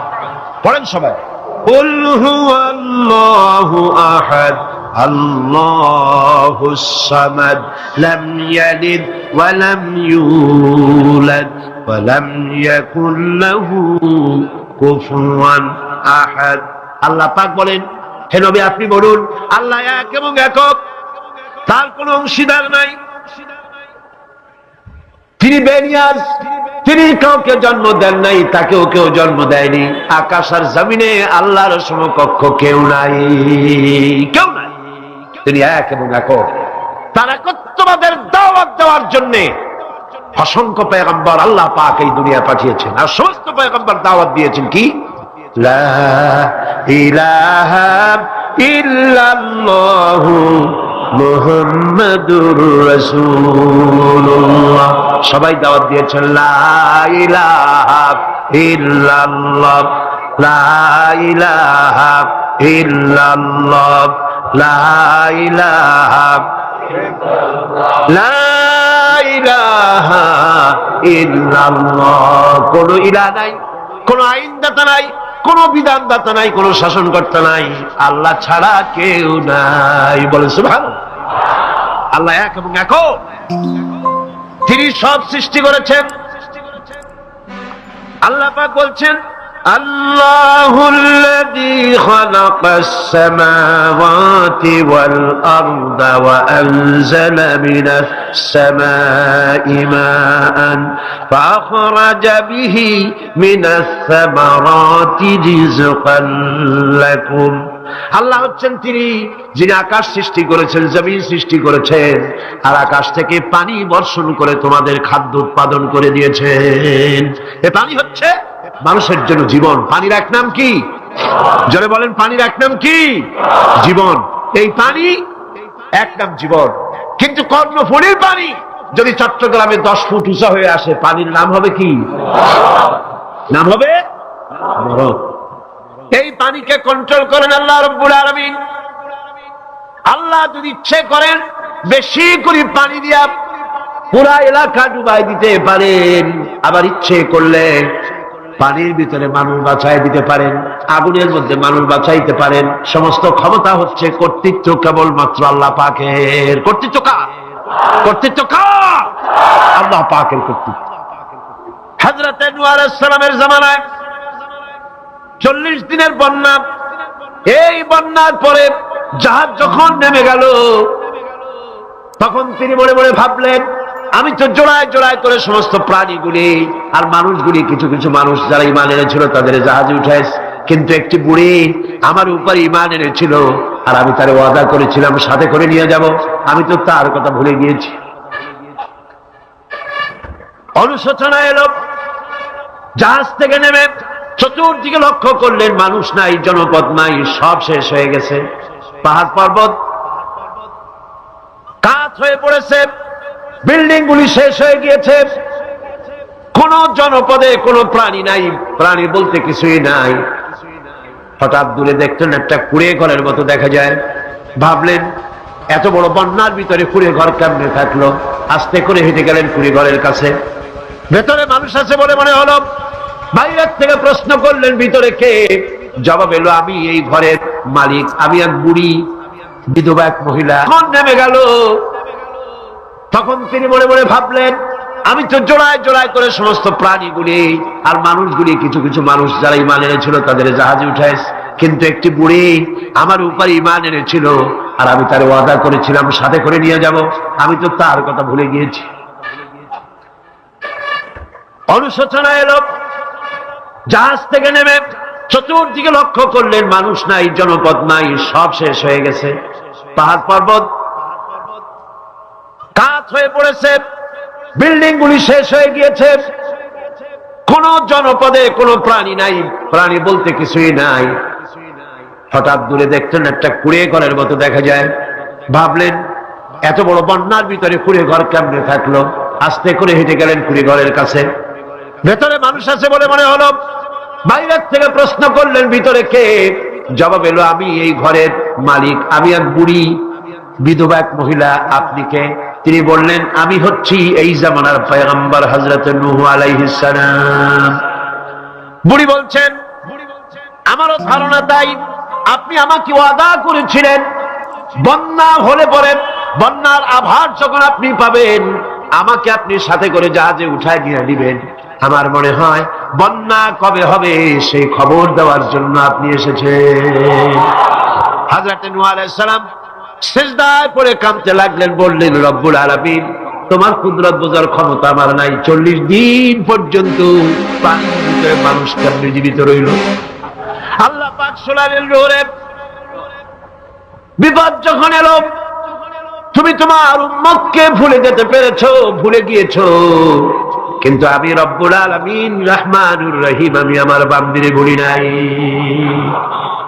পানির স্রষ্টা আল্লাহ, পানির ভিতরে তিনি বাঁচাতে পারেন, আবার তিনি আগুনের ভিতরে বাঁচাতে পারেন, সবকিছু করতে পারেন। সমস্ত ক্ষমতা আল্লাহ পাকের। সমস্ত ক্ষমতা কার? আরো জোরে বলেন কার? আল্লাহ পাক বলেন এভাবে করে আমি আকাশ সৃষ্টি করেছি, জমিন সৃষ্টি করেছি, বৃষ্টি দিয়েছি আর চন্দ্র সূর্য তৈরি করেছি, তারপরে আমি তোমাদেরকে নিয়ামত দিয়ে ভরে দিয়েছি। وَإِن تَعُدُّوا نِعْمَةَ اللَّهِ لَا تُحْصُوهَا। আমার নিয়ামত যদি গণনা করো, গুনে গুনে আমার নিয়ামত শেষ করতে পারবে না। সুবহানাল্লাহ। هَذَا خَلْقُ اللَّهِ فَأَرُونِي مَاذَا خَلَقَ الَّذِينَ مِن دُونِهِ। এ হচ্ছে আল্লাহর সৃষ্টি, আর আল্লাহ বাদে অন্যরা কি সৃষ্টি করেছে দেখাও। যদি ক্ষমতা থাকে দেখাও কি সৃষ্টি করেছে অন্যরা। আছে কিছু? আছে কিছু? সমস্ত সৃষ্টির মালিক কে? আরো জোরে বলেন কে? সব কিছুর স্রষ্টা হচ্ছেন আল্লাহ পাক। ওই আকাশের মালিক কে? চিল্লায় বলেন জোরে সোরে, আকাশের মালিক কে? বাতাসের মালিক কে? চন্দ্র সূর্যের মালিক কে? পৃথিবীর মালিক কে? গোটা সৃষ্টি জগতের মালিক কে? সবকিছুর মালিক যিনি, তিনি বলছেন এগুলি সব আমি সৃষ্টি করেছি। ফারুনি মাযা খালাকাল্লাযীনা মিন দুনি, আমি ছাড়া অন্যরা কে কি তৈরি করেছে দেখাও। আল্লাহ রাব্বুল আলামিন এভাবে করে মানুষের জন্য সবকিছু সৃষ্টি করেছেন। তার খাবারের ব্যবস্থা করেছেন, পড়ার ব্যবস্থা করেছেন, গাছপালা তৈরি করেছেন, পানি তৈরি করেছেন, সব ব্যবস্থা করে দিয়েছেন। এমনকি শীতকালে পিঠা খাবেন, রসের ব্যবস্থাও করে দিয়েছেন। চট্টগ্রামের রস আছে না? কি গাছের রস? খেজুর গাছের রস। এই খেজুর গাছের গোড়া খুঁজতে খুঁজতে 5 মাইল নিচেও যদি চলে যান, খেজুর গাছের মাথায় যেমন রস পাওয়া যায়, খেজুর গাছের 5 মাইল নিচে কি ওরকম এক ফোঁটা পানি পাওয়া যাবে? খেজুর গাছের ভিতরেও কি তেমন পাওয়া যাবে? ঠিক জায়গা মতো কাটলে যেমন রস পাওয়া যাবে, অন্য জায়গায় পাওয়া যাবে না। আবার খেজুর গাছের পাশে একটা নিম গাছ আছে, কিয়ামত পর্যন্ত নিম গাছ গিয়া শোষেন। মিষ্টি লাগবে? কি লাগবে? আল্লাহ রাব্বুল আলামিন, আপনি পিঠা খাবেন, খেজুর গাছ দিয়ে রস তৈরি করে দিলেন, পায়েস খাবেন, চাউল তৈরি করে দিলেন, গম দিয়ে দিলেন, গোশ খাবেন, কিমা খাবেন, কি খাবেন, সমস্ত কিছু রব্বুল আলামিন তৈরি করে মানুষের সামনে দিয়ে দিলেন, আর বললেন খাও, পান করো, খাও, আর আমার শুকর আদায় করো। মাঝে মধ্যে পড়ো আলহামদুলিল্লাহি রাব্বিল আলামিন। এই যে ঠান্ডায় গোটা পৃথিবী, এখনো ঠান্ডা শুরু হয়নি। এই ঠান্ডা শুরু না হওয়ার কারণ আমরা, এটা কারণ কারা? আমরাই। গ্লোবাল ক্লাইমেটের চেঞ্জ এসেছে, গোটা দুনিয়ার আবহাওয়ার পরিবর্তন হয়ে গিয়েছে। শীতের সময় শীত নাই, গরমের সময় গরম নাই। এটা কি খুব ভালো? এটা কি? এটা রোগ ব্যাধি বেশি হওয়ার লক্ষণ। শীত যখন আসে, এত প্রচন্ড শীত, গোটা পৃথিবীর যত এসি আছে, সমস্ত শক্তিশালী এসি প্লান্ট একযোগে যদি ছেড়ে দেওয়া হয়, আপনার শীতকালে শীত দেন, তার সহস্র কোটি কোটি ভাগের এক ভাগের শীতও কি পৃথিবীর মানুষ তার যন্ত্রপাতি দিয়ে তৈরি করতে পারবে? পারবে। সূর্য দিয়ে প্রতি মুহূর্তে আল্লাহ পাক যে তাপ দেন, গোটা বিশ্বের সমস্ত আগুন একসঙ্গে যদি জ্বালানো হয়, সেই তাপ কি তৈরি করা সম্ভব হবে? হবে। আল্লাহ রাব্বুল আলামিন মানুষের কল্যাণের জন্য মানুষের যা কিছু প্রয়োজন সবকিছু একটা একটা করে এভাবে তৈরি করে মানুষের সামনে সবকিছু দিয়ে দিয়েছেন, এবং প্রয়োজন মিটিয়ে দিয়েছেন। যার যা প্রয়োজন তা তিনি মিটিয়ে দিয়েছেন। আমাদের দেশে, আমার দেশের বাঘ, আমার দেশের হরিণ, আমার দেশের কুকুর, তাদের গায়ে তারা যে ধরনের ইউরোপ আমেরিকার শীত প্রধান দেশের পশুগুলি এরকমের না। তার মানে হলো আমার দেশ শীত প্রধান নয়, ছোট্ট ছোট্ট পশম হলে চলে, কিন্তু শীত প্রধান দেশের কুকুরগুলি, বাঘ এবং সিংহ যেগুলি জঙ্গলে থাকে, তাদের গায়ে এমন লম্বা লম্বা পশম দিয়ে আল্লাহ চামড়া বানায় দিয়েছেন, যা দিয়ে তার সম্পূর্ণ শরীরটা ঢেকে যেতেছে। স্থায়ী কম্বলের ব্যবস্থা রব্বুল আলামিন করে দিয়েছেন। কে দিয়েছেন? আল্লাহ পাক দিয়েছেন। এবং সেই চামড়া দিয়ে, সে চামড়া যেন আপনি ব্যবহার করতে পারেন, সেজন্য আল্লাহ পাক আপনার জন্য সুন্দর করে সেই চামড়া দিয়ে কাপড় চোপড় তৈরি করার, জামা ব্যবহার করার সব ব্যবস্থা আল্লাহ করে দিয়েছে। কম্বল তৈরি করার ব্যবস্থা করে দিয়েছে। আল্লাহ পাক যা খুশি তাই করতে পারেন। কোরআন বলতেছে ফাআলুন লিমা ইউরিদ, যা খুশি তাই তিনি করেন।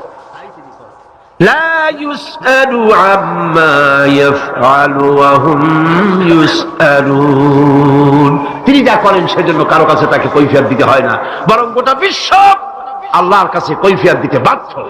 সমস্ত বিশ্ব কৈফিয়ত দিতে কার কাছে বাধ্য? আল্লাহ পাকের কাছে কৈফিয়ত দিতে বাধ্য। প্রচন্ড শক্তির মালিক।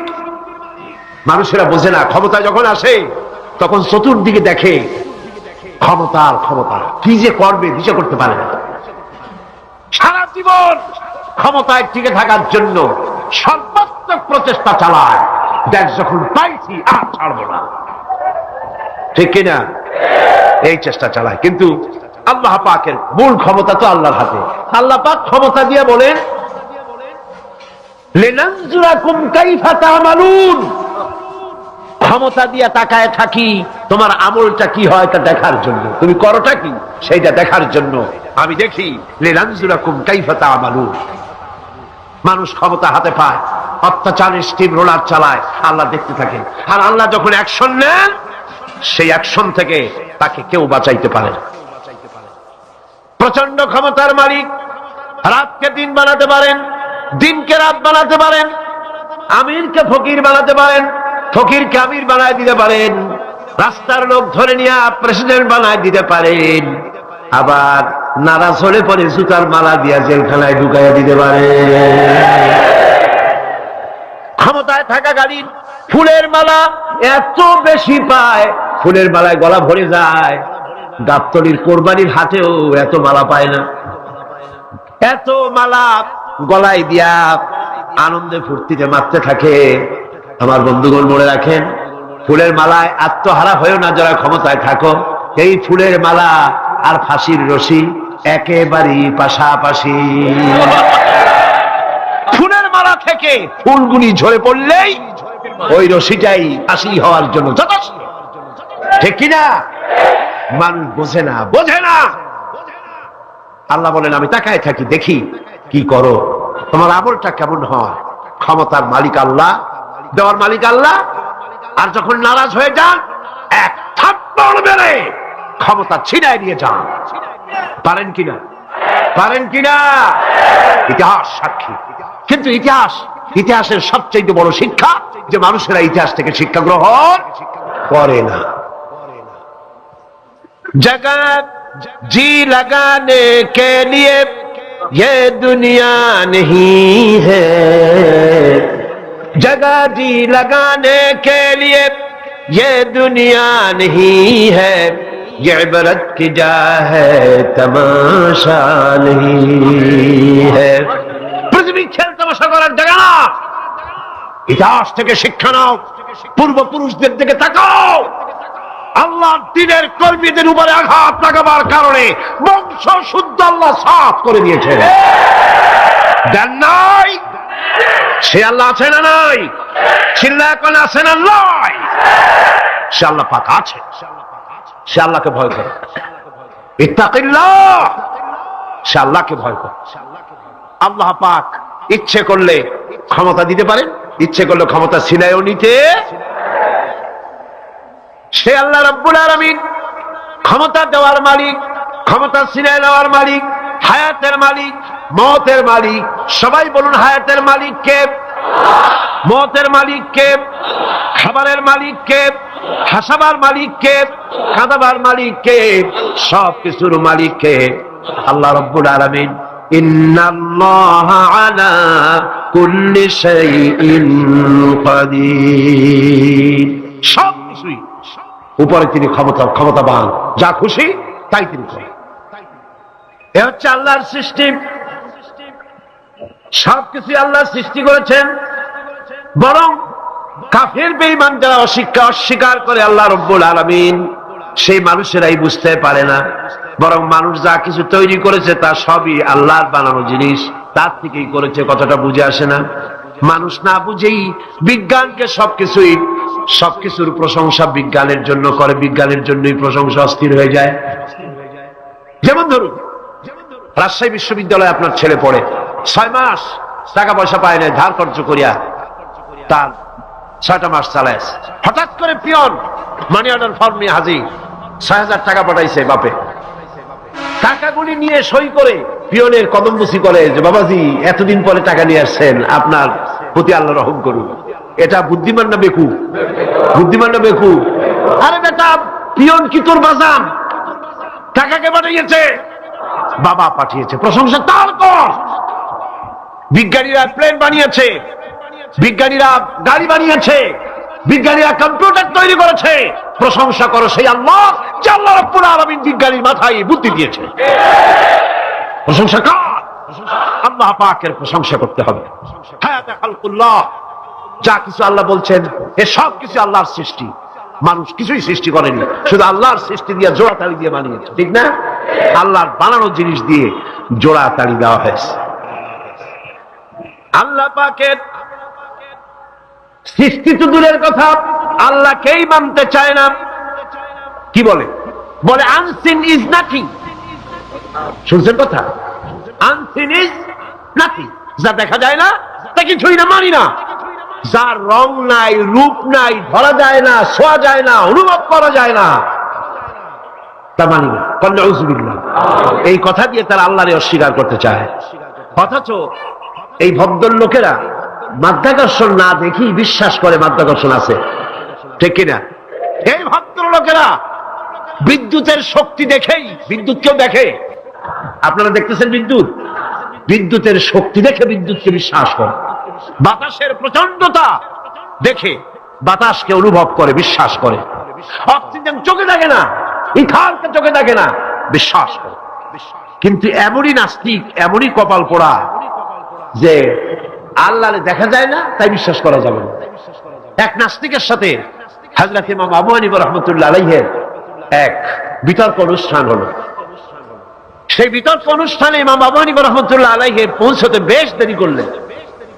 নাস্তিক তখন উপস্থিত জনতাকে বলছে, দেখো তোমাদের ইমাম, তোমাদের ইসলামী চিন্তাবিদ যুক্তিতে দুর্বল, সেই জন্য আসতেছে না। বেশ কিছুক্ষণ দেরি করে তিনি উপস্থিত হলেন। নাস্তিক বলল, আগে আপনি বলেন, আপনি ওয়াদা ভঙ্গ করলেন কেন, সময় মতো আসতে পারলেন না কেন?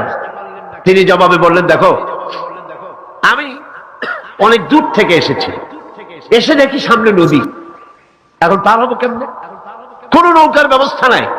হঠাৎ দেখলাম কি এক আশ্চর্য কথা, একটা চারা গজায় উঠলো, ফট করে বিরাট গাছ হয়ে গেল।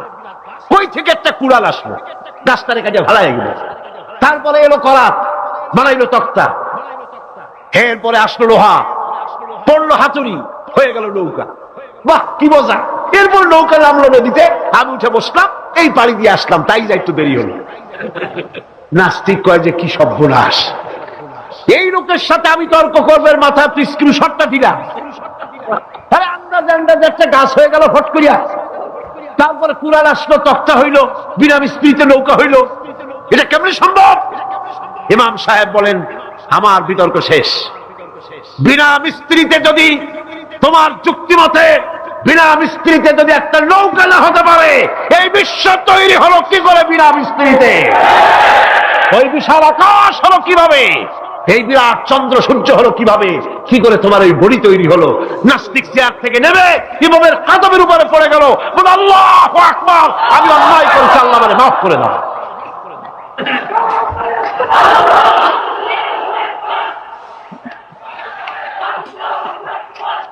নাস্তিক ঘোষণা করে দিল, লা ইলাহা ইল্লাল্লাহু মুহাম্মাদুর রাসূলুল্লাহ। জোরে বলেন, লা ইলাহা ইল্লাল্লাহু মুহাম্মাদুর রাসূলুল্লাহ। লা ইলাহা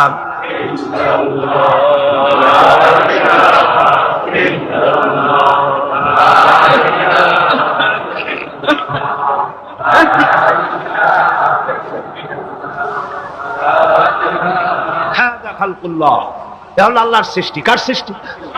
বলেন সবাই খুশি হয়ে, কার সৃষ্টি? ফারুনি মাযা খালাকাল্লাযিনা মিন দুনি, আল্লাহ ছাড়া কে কি বানাইছে দেখো, সব কে বানিয়েছে? খুশি হইয়া মুখ ফুলাইয়া জোরে কোন কে বানিয়েছে? ওই আল্লাহ রাব্বুল আলামিন বলেন, দুনিয়ার সব দিক থেকে চোখ ফিরাইয়া এবার নিজের দিকে তাকাও। ওয়াফি আনফুসিকুম ওয়াফি আনফুসিকুম আফালা তুবসিরুন, এমনকি তোমাদের নিজেদের মধ্যেও আমার নিদর্শন আছে। তারা কি তা অনুধাবন করে না? তোমার মধ্যেও আমার নিদর্শন আছে। কার মধ্যে? আমাদের মধ্যে। কোন কার মধ্যে? আমাদের মধ্যে আল্লাহর নিদর্শন আছে। মানুষ যদি তার নিজের দেহের প্রতি লক্ষ্য করে, তাহলে সে মহান আল্লাহ পাকের অসংখ্য কুদরত দেখতে পাবে। জোরে লাগো। যেমন একটি শিশু যখন জন্ম হয়, তখন তার হাড়ের পরিমাণ হয় 305টি। 305টি। পরে এগুলি একটা দুটো মিশে গিয়ে পরিমাণ দাঁড়ায় 206টি হাড়। 560টি পেশি দিয়ে এই হাড়গুলিকে বেঁধে রাখা হয়, এবং মোট গিরার পরিমাণ দাঁড়ায় 100 গিরা। আপনি কি জানেন আপনার আঙ্গুলের মাথা থেকে বাহু পর্যন্ত কয়টা গিরা আছে? গণবেন কখন? কিলাকিলি করি তো কুল পানবে। দেখেন না গিরা কতগুলা, আঙ্গুলের এই আঙ্গুলের মধ্যেই কতগুলা গিরা। এখানে গিরা, সেখানে গিরা, এখানে গিরা, এখানে গিরা, এখানে গিরা, বাহুতে গিরা। গিরা যদি একটাও না হতো, হাতটা হাত হইতো না। হাত কি হইতো? লাঠি। লাঠি হইতো। ভাত খাওয়া যাইতো না। ভাত খাইতে গেলে মাখানো লাগে কিনা? মাখানো লাগে না? মাখাইবেন কি দিয়া? হাতগুলা, আঙ্গুলে গিরা নাই, সব কাঁটা চামচ। আর কেনুতে গিরা নাই, হাত ক্লোজ হবে না, নিজের মুখে আসবে না। দুই হাতের মাথায় একজন বসবে, একজন আর একজনের খাওয়াবে। তাও আবার খাওয়াইতে গিয়ে মুখের মধ্যে না গিয়ে নাকের সিধার মধ্যে গিয়ে ঢুকবে।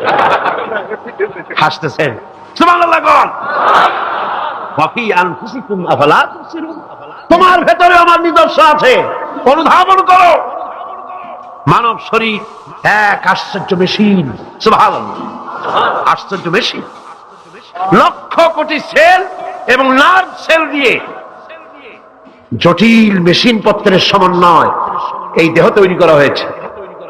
এবং এই শরীরের ভিতরে দুটো মূল্যবান জিনিস আছে। তার একটি হচ্ছে কন্ট্রোল রুম, যাকে বলা হয় ব্রেইন, যেটা কি ব্রেইন। আরেকটি হচ্ছে জেনারেটর, সেই জেনারেটরটা কি হার্ট, আপনার হৃৎপিণ্ড। ওয়াফি আনফুসিকুম আফালা তুবসিরুন। লক্ষ্য করো না কেমনে? তোমার শরীরের দিকে তাকাও না। Brain, control room. হার্টের কাজ হচ্ছে রক্তগুলিকে সার্কুলার করা, রক্তগুলিকে পৌঁছে দেওয়া সর্বত্র। যা খাচ্ছেন সমস্ত খাদ্যগুলিকে রক্ত তৈরি হচ্ছে, হার্টের কাজ হলো এটাকে এইভাবে করে করে পৌঁছে দেওয়া। আর এই রক্তগুলি যদি না পৌঁছায়, শরীরের যে অংশে রক্ত পৌঁছাবে না সে অংশ কি হবে? প্যারালাইজড হবে, অবশ হবে। মাশাআল্লাহ, আপনারা সব ডাক্তার বুঝতে পারতেছেন, কথা বুঝে ফেলতেছেন, আলহামদুলিল্লাহ। রক্ত পৌঁছাবে না, প্যারালাইজড হয়ে যাবে। এই জন্য আল্লাহ কি করেছেন? পায়ের বুড়ো আঙ্গুল থেকে শুরু করে মস্তিষ্কের মাথা পর্যন্ত অসংখ্য নার্ভ, শিরা উপশিরা দিয়ে ভরে দিয়েছেন। কত শিরা, কত উপশিরা!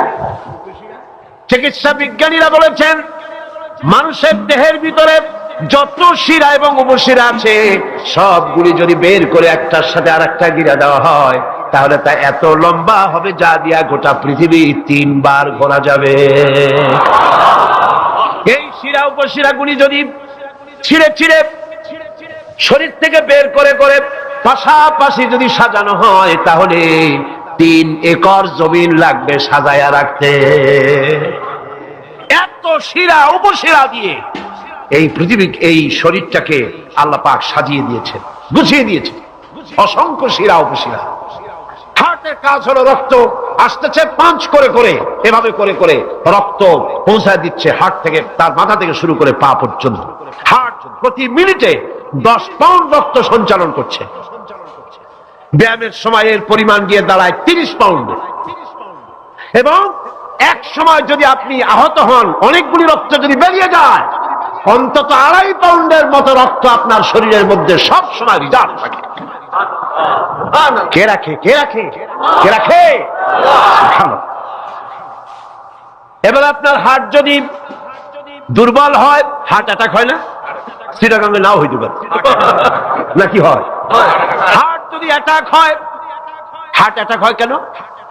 হার্টের যেই জিনিস ভেতর দিয়ে রক্তগুলি প্রবাহিত হয়, আর্টারিগুলি, এই আর্টারিগুলি যদি অতিরিক্ত চর্বির কারণে, অনেকে তো খায় জম্মের খাওয়া, ডাইনি বাই তাকায় না, সুবহানাল্লাহ, 4 আঙ্গুল কপাল বাদ দিয়ার সব পেট, খাওয়ার সময় বিসমিল্লাহ কয় না, শেষও আলহামদুলিল্লাহ কয় না, খায় আর কয় যা মজা হইছে, খা হুলু কথাবার্তাও পাইকারি দরে খেলে পরে চর্বি হবে। এই চর্বিগুলো গিয়ে হার্টের যে আর্টারিগুলি আছে, রগ আছে, এই রগগুলির ভিতরে চর্বি জমে যায়। চর্বি জমার কারণে রক্ত পাস করতে পারে না, হার্ট অ্যাটাক করে। হার্ট অ্যাটাক করলে পরে রোগী যদি বেঁচে যায়, তাহলে বাইপাস অপারেশন করতে হয়। বাইপাস অপারেশন করতে যখন যায়, তখন তার জন্য রগ দরকার। ওই যেটা ব্লক হয়েছে ওটা ফেলে দিতে হবে, নতুন আরেকটা রগ লাগবে। এবার আপনি দেখেন, আমার আল্লাহর কুদরতের দিকে তাকান। আপনার হার্ট অ্যাটাক করতে পারে, নতুন করে একটা রগের দরকার হতে পারে। এই রগ গরুর রগ দিয়া হবে না, এই রগটা ছাগলের রগ দিয়া হবে না। কোথায় পাবেন রগ? কে দেবে আপনার রগ? আল্লাহ পাক আপনার পায়ের ভেতরে রানের মধ্য দিয়া স্পায়ার রগ সেখানে রেখে দিয়েছেন। হার্ট অপারেশন যখন করা হয়, ডাক্তারেরা ব্লক করা হার্ট, ওই রগটাকে ফেলে দিয়া উরুর ভিতর থেকে রগ বের করে কলিজার মধ্যে লাগায়া দেয়। সুবহানাল্লাহ। দুটি মাত্র কিডনি হলে, একটি মাত্র কিডনি হলে শরীরটা আপনার বেঁচে যায়। আল্লাহ রাব্বুল আলামিন শরীরের ভিতরে 2টা কিডনি দিয়েছেন। কিডনির নাম জীবন। কিডনির নাম কি? কিডনি অচল হলে আপনি অচল হয়ে যাবেন, শরীর ফুলে যাবে, আপনি মরে যাবেন তাড়াতাড়ি করে, রক্ত শূন্যতা দেখা দেবে। কিডনিকে বাঁচায় রাখা প্রত্যেকের জন্য জরুরি। আর কিডনি বাঁচাবার জন্য পানি খাবেন বেশি করে। কি খাবেন? কি খাবেন? পানি। সুবহানাল্লাহ, সুবহানাল্লাহ। এ পানি কার নিয়ামত, পানির অপচয় করবেন না।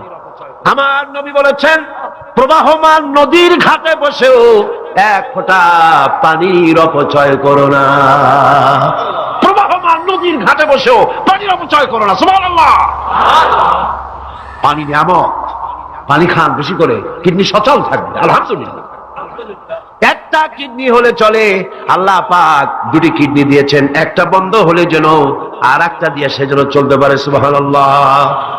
মানুষের শরীরের ভেতরে এই পরিমাণ লেমন আছে যা দিয়া একটা ঘর সাদা বানানো যায়, এই পরিমাণ ফসফরাস আছে যা দিয়া ২৫০০ ম্যাচ বানানো যায়। তোমার শরীরের ভিতরে আমার নিদর্শন আছে। মানুষের এই আশ্চর্যজনক দেহটাকে ঢেকে দেওয়া হয়েছে একটি শ্বেতাতপ নিয়ন্ত্রিত চামড়া দিয়া। সেই চামড়াটা ২০ বর্গ ফিট। এই চামড়ার ভেতরে রয়েছে অসংখ্য লোমকূপ। অসংখ্য লোমকূপ দিয়ে এই চামড়াটা তৈরি করে দেওয়া হয়েছে এবং এই চামড়া দিয়ে শীত এবং গরম অনুভব করার শক্তি দেওয়া হয়েছে। দুটি চোখ দেওয়া হয়েছে, শ্রবণের জন্য কান দেওয়া হয়েছে।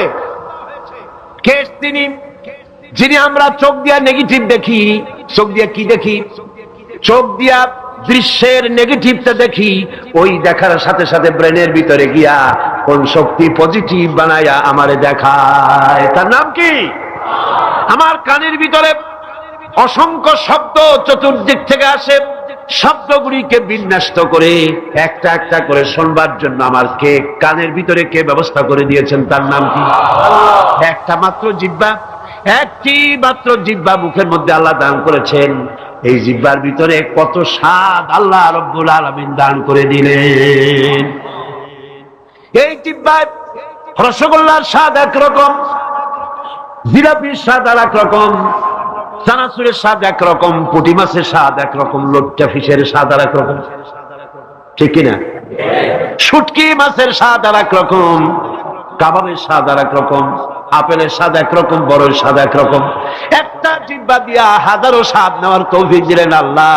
সেই খাবার সময়ও বিসমিল্লাহ বলে না, পরেও আলহামদুলিল্লাহ কয় না। এত নিয়ামত দিয়ে আল্লাহ পাক এই শরীরকে সাজিয়েছেন, শরীরটাকে সুন্দর করেছেন, সুগঠিত করেছেন। আল্লাহ পাক বলেন তোমার শরীরের ভিতরে রয়েছে আমার দৃষ্টান্ত, এগুলি দেখো। তোমার ব্রেইন, মানুষের মাথায় যে মাথার ভিতরে যে ব্রেইন দেওয়া হয়েছে, এর ভিতরে রয়েছে অসংখ্য সেল, যার মধ্যে বুদ্ধি, প্রজ্ঞা, সুখ, দুঃখ, মেমোরি। এই পৃথিবীতে মানুষের মাথায় যে ব্রেন দেওয়া হয়েছে, এটা সর্বোচ্চ ওজন হচ্ছে 3 পাউন্ড। 3 পাউন্ড ওজনের এই বস্তুটিকে রাখা হয় মাথার খুঁড়ির মধ্যে, মাথার মাঝখানে। এই ব্রেন দেহের কোটি কোটি সেনা প্রহরীকে পাহারার কাজে লাগায়। এই ব্রেন বুদ্ধি করে, বুদ্ধি দিয়ে লাগায়। কম্পিউটারের যে মেমোরি শক্তি আছে, পৃথিবীর মানুষের মাথায় আল্লাহ পাক যে মেমোরি দিয়েছেন, যে স্মৃতি শক্তি দিয়েছেন, সারা পৃথিবীর সমস্ত ডাটা, সমস্ত ইনফরমেশন সবগুলি মানুষ যদি তার মেমোরিতে নিয়ে নেয়, তারপরেও আল্লাহ পাক মেমোরিতে এত জায়গা করেছেন যে তার 1,00,000 ভাগের 1 ভাগও ভরবে না।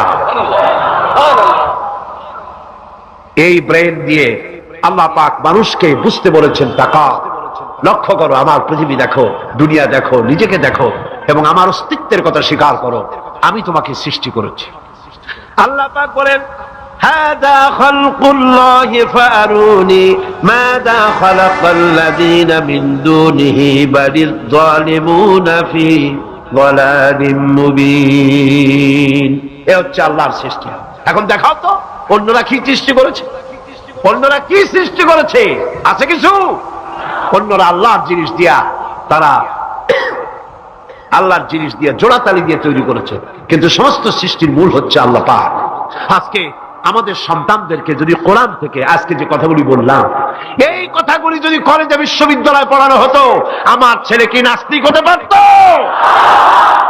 বলেন, আমার এই ছেলে কলেজে বিশ্ববিদ্যালয়ে যেসব ছেলেপেলেরা পড়ে, এগুলি কি বোম্বাই থেকে আসছে না মঙ্গল গ্রহ থেকে নাজিল হয়েছে? আমাদের ছেলেপেলে কিনা? এই ছেলে যখন প্রাইমারি স্কুলে পড়তো, তখন রমজান মাসে সেহরি করতে না উঠাইলে সকালবেলায় মা বাপের উপরে অভিমান করে, রাগ করে, কান্দাকাটি করে না খাইয়া সারাদিন রোজা রেখেছে, ঠিক না? বলেন আমার কথাটা ঠিক কিনা? এই ছেলেটি প্রাইমারি ছেড়ে হাই স্কুলে যখন গিয়েছে তখনও সে নামাজ পড়তো। আলেম ওলামা দেখলে ভক্তি করতো, শ্রদ্ধা করতো। যেই না কলেজে ঢুকলো, নামাজ গেল, রোজা গেল, চরিত্র গেল। এরপরে আলেম ওলামা পীর বুজুর্গ দেখলি বলতে থাকে এরাই দেশটারে খাইছে। দেশ খাইলো কেমন? আলেম ওলামারা তারা কি দেশে কখনো ক্ষমতায় গেছে? বলেন গেছে? আলেম ওলামা তো জীবনে ক্ষমতাই যায় নাই, তারা দেশ খাইলো কি করে? যারা ক্ষমতায় থাকে ওরা খায় না, যারা ক্ষমতায় যায় না ওরা খায় জম্মের খাওয়া। আশ্চর্য কথা, এরাই দেশটারে খাইছে। নামাজ নাই, রোজা নাই, তারপরে বলা শুরু করে আল্লাহ নাই। এরপরে ডুফুর্তি, নো চিন্তা, জেনা, ব্যভিচার, মদ, জুয়া ইত্যাদিতে লিপ্ত হয়ে গেল। আমার সোনার টুকরা ছেলে যেই না গেল বিশ্ববিদ্যালয়, কয়লার টুকরায় পরিণত হয়ে গেল। ঠিক কিনা? এটা কে করলো? কে করলো? করেছে এক শ্রেণীর শিক্ষক নামের কলঙ্ক, যারা শান্তিনিকেতনের গোলাম, যারা মার্কস এবং লেনিনের গোলাম, মাও সেতুংয়ের গোলাম। এই গোলামেরা দুনিয়ার মানুষকে, আমার সন্তানগুলিকে ধ্বংস করে দিল। আজ যদি আমি আলোচনার শুরুতেই বলেছিলাম, যদি কোরআন এবং সুন্নাহ যদি পড়ানো হতো কলেজ বিশ্ববিদ্যালয়ে, তাহলে আমার এই সন্তানগুলি চোর হতো না, ডাকাত হতো না, জেনাকার হতো না, বদমাশ হতো না, খাঁটি মুসলমান হয়ে বেরিয়ে আসতো, যা দেখলে আমাদের চক্ষু ঠান্ডা হয়ে যেত। যেরকম সুবহানাল্লাহ। সেই ধরনের এই কোরআন ভিত্তিক শিক্ষা ব্যবস্থা বাংলাদেশে চালু হোক, তা কি আপনারা চান? যারা বলেন চান, যারা চারা চান দু হাত উঁচু করে দেখান।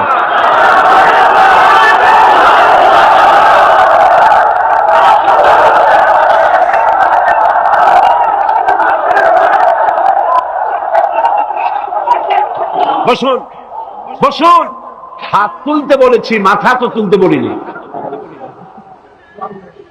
আল্লাহ রাব্বুল আলামিন তিনি কোরআন দিয়েছেন মানুষকে শিখবার জন্য, চরিত্র বানাবার জন্য, দিনদার হওয়ার জন্য। এই কোরআন এবং সুন্নাহর বদৌলতেই পৃথিবীতে শান্তি এসেছিল, পৃথিবীতে অর্থনৈতিক মুক্তি এসেছিল, মানুষ সুখ পেয়েছিল, মানুষ সৌন্দর্য পেয়েছিল।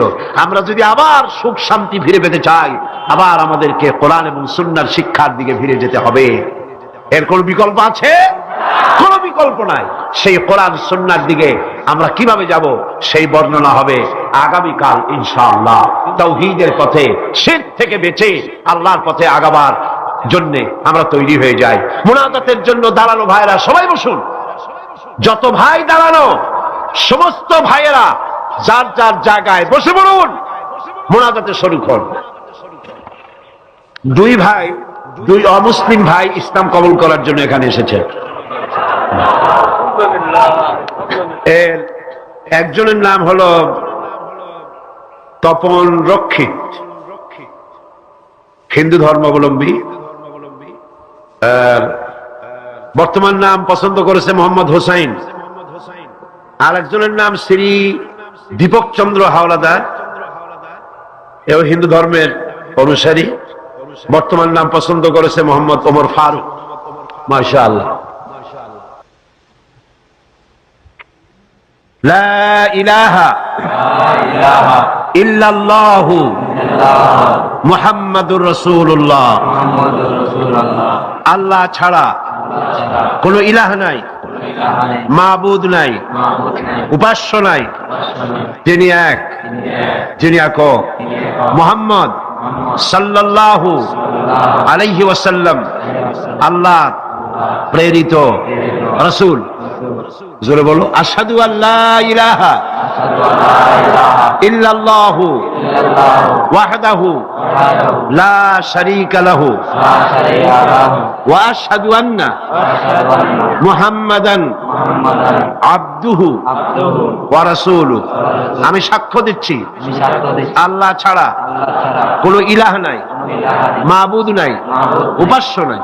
তিনি এক, তিনি একক, তার কোন অংশীদার নাই। আমি আরো সাক্ষ্য দিচ্ছি মুহাম্মদ সাল্লাল্লাহু আলাইহি ওয়াসাল্লাম আল্লাহর প্রেরিত রাসূল এবং তার বান্দা। সকলকে বলো আসসালামু আলাইকুম।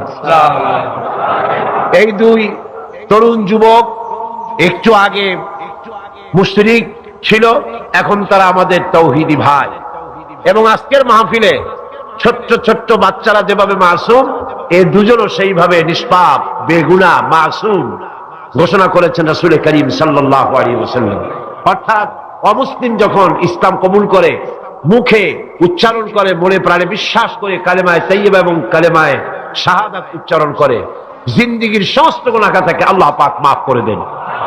সুতরাং আমি তাদেরকে বুকের সাথে আলিঙ্গন করে সম্মানিত করছি।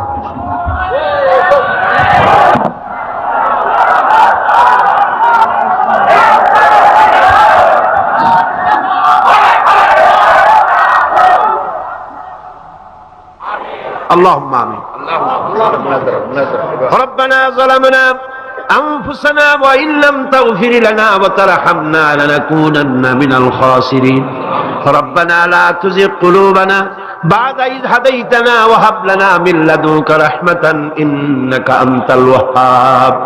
أي الله تعالى বিশাল এই জনসমুদ্র নিয়ে তোমার দরবারে কোরআনে কারীমের আলোচনা করে হাত তুলেছি। মেহেরবানি করে সওয়াবটুকু জনাবে মুহাম্মদ রাসূলুল্লাহ সাল্লাল্লাহু আলাইহি ওয়াসাল্লামের রূহ মুবারকে পৌঁছে দাও। तमाम পৃথিবীর মাটির নিচে যত মুমিন মুমিনাত শুয়ে আছেন তাদের আরওয়ার পরে সওয়াব পৌঁছে দাও। আয় আল্লাহ তাআলা, আমাদের মধ্য থেকে যাদের মা বাপ দুনিয়া থেকে জন্মের মতো বিদায় হয়ে গেছে, কবরগুলিকে জান্নাতের টুকরা বানায়া দাও। রব্বির হামহুমা কামা রব্বায়ানি সগীরা। সবাই পড়েন রব্বির হামহুমা কামা রব্বায়ানি সগীরা। আয় আল্লাহ তাআলা, বিশাল এই মাহফিলে কোরআন শোনার জন্য কোরআনের পাগল মুসলমানেরা, অমুসলিমরা দূরদরাজ থেকে, বিভিন্ন জেলা থেকে, আশেপাশের দেশ থেকে কোরআন শোনার জন্য আসে। আল্লাহ তুমি দয়া করে কোরআনের হেদায়েত আমাদের নসিব করে দাও। আমাদের এই দেশটি কোরআনের শাসন দিয়ে পরিচালিত হয়েছে, এই দৃশ্য আমাদের চোখে দেখার তৌফিক দান করে দিও। হায় আল্লাহ তাআলা, এ বিশাল মাহফিল পরিচালনা করতে গিয়ে ইসলামী সমাজ কল্যাণ পরিষদ প্রতি বছর হিমশিম খেয়ে যায়। সামান্য একটা মেয়ের বিয়েতে কত টাকা লাগে, লক্ষ লক্ষ টাকা সেখানে খরচ হয়ে যায় ছেলে মেয়ের বিয়েতে। আর এত বড় বিশাল প্যান্ডেল, এত লাইট, এত মাইক, এত প্রচার, এত মাইকিং, এত হ্যান্ডবিল, এত পোস্টার, এত মেহমান। আয় আল্লাহ তাআলা, এত ভলেন্টিয়ার, কত বেশি খরচ হতেছে। আল্লাহ তোমার বান্দাদেরকে বোঝার তৌফিক দিয়ে দাও। তোমার দিনদার, ইমানদার, মালদার সমস্ত মানুষদেরকে এই বিশাল মাহফিলে আর্থিক দিক থেকে সহযোগিতা করার তৌফিক দান করে দাও রব্বুল আলামিন। 5 দিন মাহফিলের 2 দিন চলে গেল, আর 3 দিন আমাদের সামনে তোমার কুদরতের আপন কুদরতি নিজাম দিয়া বাকি 3 দিন আল্লাহ তুমি চালাইয়া দিও। এই মাহফিল যেন ঋণগ্রস্ত হয় না, আল্লাহ ঋণ পরিশোধের তৌফিক দান করে দিও রব্বুল আলামিন। সকলকে হেদায়েত নসিব করে দিও। হায় আল্লাহ তাআলা, আমাদের জীবনের রোগ ব্যাধি মাফ করে দিও, আমাদের আশা আকাঙ্ক্ষা জীবনের নেক বাসনা পুরা করে দিও। মা বোনেরা কষ্ট করে আসেন, হায় আল্লাহ মা বোনদের উপরে তোমার খাস রহমত নাযিল করো। আগামী বৃহস্পতিবার মা বোনদের জন্য আলাদা ভাবে সকাল বেলায় যে আয়োজন করা হবে, হ্যাঁ আল্লাহ সেখানে চিরগংবাসী সমস্ত মহিলাদেরকে আসার তৌফিক দান করে দিও। তাদের জন্য আলাদা ভাবে কোরআনের কথা, হাদিসের কথা তাদের শোনাবার তৌফিক দান করে দিও রব্বুল আলামিন। এই মাহফিল কিয়ামত পর্যন্ত আল্লাহ তুমি কবুল করো। এই মাঠ যারা দিলেন, হ্যাঁ আল্লাহ প্যারেড ময়দান, রজবালি ময়দান যারা ছেড়ে দিল, আল্লাহ তুমি তাদেরকে জান্নাতের ময়দান ছেড়ে দিও রব্বুল আলামিন। কোরআনের কথা আজকে বললাম, কোরআনের শিক্ষার কথা বললাম। আমার জাতিকে, এই দেশের সরকারকে এই কথাটা বোঝার তৌফিক দান করে দাও। ধর্ম নিরপেক্ষ মতবাদ একটি কুফরি মতবাদ, মুসলমানদের জন্য গ্রহণযোগ্য মতবাদ এটা না। এই জিনিসটা তাদের বোঝার তৌফিক দাও। ধর্ম নিরপেক্ষ শিক্ষা ব্যবস্থাকে দূরে ছুঁড়ে মেরে কোরআন সুন্নাহ অনুযায়ী ইসলামী শিক্ষা চালু করার তৌফিক এদের দিয়ে দাও। আয় আল্লাহ, যে সমস্ত মেহমানদেরকে এখানে দাওয়াত দেওয়া হয়েছে, সমস্ত মেহমান সহি সালামতে তাদের যাতায়াতের ব্যবস্থা করে দিও এবং তাদেরকে সুন্দর করে উপস্থাপনা করার বলার তৌফিক দান করে দিও রব্বুল আলামিন। তুমি আমাদের দিলের সমস্ত নেক কামনা পুরা করো এবং আমাদেরকে তোমার খাঁটি গোলামদের মধ্যে শামিল করো রব্বুল আলামিন। কিয়ামতের দিন তুমি মেহেরবানি করে আমাদেরকে তোমার গোলাম হিসাবে কবুল করে নিও। ربنا تقبل منا إنك أنت السميع العليم وتب علينا إنك أنت التواب الرحيم سبحان ربك رب العزة عما يصفون وسلام على المرسلين الحمد لله رب العالمين واجعل آخر كلمة عند الموت لا إله إلا الله محمد رسول الله السلام عليكم ورحمة الله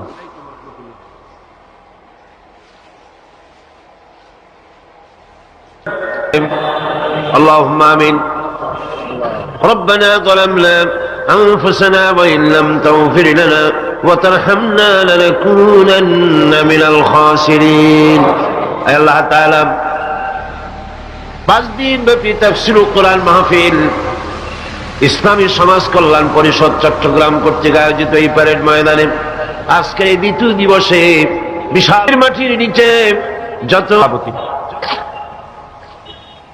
আল্লামা হযরত মাওলানা শামসুদ্দিন সাহেব মাদ্রিজুল আলী আজকের এই মঞ্চের রৌনক বখশ মেহমান আন্তর্জাতিক খ্যাতি সম্পন্ন মুফাসসির কোরআন শাইখুল হাদিস আল্লামা হযরত মাওলানা আবুল কাসিম মুহাম্মদ সিফাতুল্লাহ দামাত বারকাতুহুল আলিয়া হাজারাত উলামায়ে কেরাম সম্মানিত সুধী মণ্ডলী সুপ্রিয় সাংবাদিক বৃন্দ সম্মানিত উপস্থিতি পর্দার আড়ালের মা এবং বোনেরা আসসালামু আলাইকুম ওয়া রাহমাতুল্লাহি ওয়া বারাকাতুহু মহান আল্লাহ রব্বুল ইজ্জত ওয়াল জালাল তার দরবারে লাখো কোটি শুকরিয়া আদায় করি যে মহান আল্লাহ পাক একটানা 20 বছর পর্যন্ত ইসলামী সমাজ কল্যাণ পরিষদ কর্তৃক আয়োজিত তাফসীরুল কোরআন মাহফিলের আজকের এই দ্বিতীয় দিবসে দয়া পরবশে মেহেরবানি করে আমাদেরকে শরীক হওয়ার তৌফিক ইনায়েত করেছেন। তার দরবারে হৃদয়ের সবটুকু আবেগ উজাড় করে আমরা শুকরিয়া জ্ঞাপন করছি। আমরা পড়ছি আলহামদুলিল্লাহ, জোরে সোরে মোহব্বতের সাথে একযোগে সবাই পড়েন আলহামদুলিল্লাহ। আজকের মাহফিলে যে সমস্ত মুসলিম ভাইরা এসেছেন আমি তাদেরকেও মাহফিলের পক্ষ থেকে স্বাগতম জানাই, ওয়েলকাম করি, তাদেরকে সুস্বাগতম বলছি, তাদেরকে মোবারকবাদ জানাচ্ছি, শুভেচ্ছা জানাচ্ছি। কারণ মহাগ্রন্থ আল কোরআন শুধুমাত্র মুসলমানদের জন্য অবতীর্ণ হয় নাই, সমগ্র মানব জাতির কল্যাণের জন্য দিক নির্দেশনা এবং বিশ্ব মানবতার মুক্তির জন্যই পবিত্র কোরআন আল্লাহ রাব্বুল আলামিন এই পৃথিবীর বুকে অবতীর্ণ করেছেন। মহাগ্রন্থ আল কোরআন একমাত্র সেই বিশ্বগ্রন্থ, সেই মহাপবিত্র গ্রন্থ যার মধ্যে জাতি ধর্ম বর্ণ দল মত নারী পুরুষ নির্বিশেষে গোটা বিশ্বের মানুষের জন্য যা কিছু সুন্দর, যা কিছু সত্য, যা কিছু নান্দনিক, যা কিছু কল্যাণ সবকিছু খুলে খুলে বলা হয়েছে। কোরআন গতকাল আমি বলেছি মহাবিশ্বের মহাবিস্ময়, এমন এক কিতাব গোটা পৃথিবীর কারো কাছে নাই, এমন একখানা মহাবিস্ময় বিশ্বের জন্য যার ভেতরে সমস্ত কথা আল্লাহ পাক বলে দিয়েছেন তিবিয়ানান লিকুল্লি শাই, সবকিছুকে খুলে খুলে আল্লাহ পাক বয়ান করেছেন। আলহামদুলিল্লাহ। এর ভেতরে রয়েছে বিজ্ঞান, দর্শন, ইতিহাস, খতত্ব, ভূতত্ত্ব, নৃতত্ত্ব, রয়েছে বোটানি, জুলজি, রয়েছে অ্যানাটমি, সার্জারি, বোটানিক্যাল ব্যাপার স্যাপার, political science, philosophy, medical science, কি নাই, স্বরাষ্ট্রনীতি, পররাষ্ট্রনীতি, যুদ্ধ, সন্ধি, চুক্তি, উত্তরাধিকার আইন, মিরাসি আইন যাকে বলা হয়, ফৌজদারি দণ্ডবিধি, জীবন, সমাজ, রাষ্ট্র, ইহকালের শান্তি, পরকালের মুক্তি, যা কিছু প্রয়োজন সবকিছু কি আল্লাহ পাক এই কোরআনে কারীমের মধ্যে মানুষের জন্য হাদিয়া হিসেবে সর্বশেষ সর্বশ্রেষ্ঠ নিয়ামত হিসেবে বিশ্ববাসীর জন্য দান করেছেন। সুবহানাল্লাহ। আজ সৌভাগ্যবান জাতি পৃথিবীর এই মুসলমান, পৃথিবীর মানুষ, পৃথিবীর শ্রেষ্ঠ সৌভাগ্যবান জাতি মুসলমান, যেহেতু কোরআন তাদের কাছে আছে। আমি কথা মনে প্রাণে বিশ্বাস করি, হয়তো আপনারা আমার সাথে একমত হবেন, আমাদের দেশের কলেজ বিশ্ববিদ্যালয়গুলিতে মাদ্রাসা শিক্ষার মতো কোরআন হাদিসকে যদি বাধ্যতামূলক করে 30 পারা কোরআন শরীফের তাফসীর পড়ানো হতো, যদি 6খানা বিশুদ্ধ হাদিসে প্রতিটি হাদিস অর্থ এবং ব্যাখ্যা সহকারে পড়ানো হতো, তাহলে শিক্ষাঙ্গনগুলি থেকে ডাকাত, দর্শনকারী, চোর, মাস্তান, চাঁদাবাজ বেরোতো না। শিক্ষাঙ্গনগুলি থেকে বেরোতো কি? শিক্ষাঙ্গনগুলি, কলেজ বিশ্ববিদ্যালয়গুলি আমাদেরকে উপহার দিত খান জাহান আলী, উপহার দিত শাহ আমানত, শাহ মখদুম, উপহার দিত শহীদ তিতুমীর, সালাউদ্দিন আইয়ুবী, জামালউদ্দিন আফগানির মতো দেশ প্রেমিক নেতা, বিশ্বজোড়া নেতা, উপহার দিয়ে দেশকে তারা ধন্য করে দিত। ওনারা বলছেন মাদ্রাসা শিক্ষার প্রয়োজন নাই, ধর্ম শিক্ষার প্রয়োজন নাই। এ ব্যাপারে কিছু সংখ্যক শিক্ষক নামের কুলাঙ্গার তারা রিপোর্ট, চিঠিপত্র, সেমিনার করে করে শিক্ষা মন্ত্রণালয় এবং প্রধানমন্ত্রীর কাছে রিপোর্ট পাঠাচ্ছেন। মুসলমান নামের কলঙ্ক, শিক্ষক নামের কুলাঙ্গার, ঠিক কিনা বল? আজ পর্যন্ত এই পৃথিবীতে সত্য, সত্যবাদিতা, সততা, ন্যায়নিষ্ঠা, চরিত্র, ভদ্রতা, ভালোবাসা, পরোপকার, ভালো ভালো গুণাবলী পৃথিবীতে যতটুকু অবশিষ্ট আছে তা অবশ্যই মাদ্রাসা শিক্ষার কারণেই আছে, অবশ্যই তা কোরআন এবং হাদিসের শিক্ষার কারণেই আছে। সুতরাং আজ দেশ থেকে অন্যায়, অসত্য এবং সন্ত্রাস, ধর্ষণ, চাঁদাবাজি, মাস্তানি, সুদ, ঘুষ যদি বন্ধ করতে হয়, ইসলামী শিক্ষা বাধ্যতামূলক করতে হবে, এর কোনো বিকল্প নাই। ইসলামী শিক্ষার বিরুদ্ধে যারা উঠে পড়ে লেগেছেন তাদের জানতে হবে, আপনারা এই দেশের জনগণের রিভিনিউ দিয়া, এই দেশের 12 কোটি মুসলমানের রক্তার্জিত পয়সা দিয়ে আপনার বউর পরনের শাড়ি পেঁচানো হয়েছে। এদেশের 12 কোটি মুসলমানের রক্তার্জিত পয়সা দিয়ে আপনার গাড়ির চাকা ঘোরে। আপনার বাড়িতে এসি, টিভি, আপনার বাড়িতে সুখ, সৌন্দর্য যা কিছু আছে এদেশের মুসলমানদের রক্তের বিনিময়তা আছে। সুতরাং ভারতকে খুশি করার জন্য ইসলামী শিক্ষার বিরুদ্ধে যে ষড়যন্ত্র চালু হয়েছে, সেই ষড়যন্ত্রের বিরুদ্ধে সকল জাতিকে, জাতি, ধর্ম নির্বিশেষে ঐক্যবদ্ধ হয়ে প্রতিবাদ গড়ে তুলতে হবে, প্রতিরোধ গড়ে তুলতে হবে।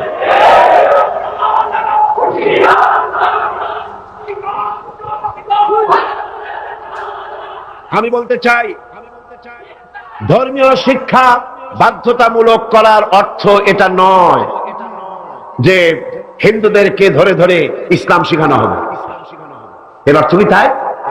খ্রিস্টানদেরকে ইসলাম শেখানো হবে, অর্থ কি তাই? না।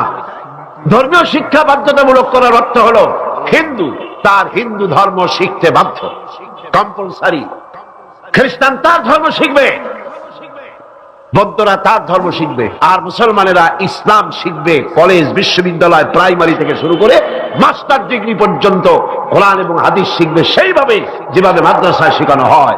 তাহলেই চুরি কমবে, ডাকাতি কমবে, জিনা কমবে, বদমাশি কমবে। কথা ঠিক কিনা কম?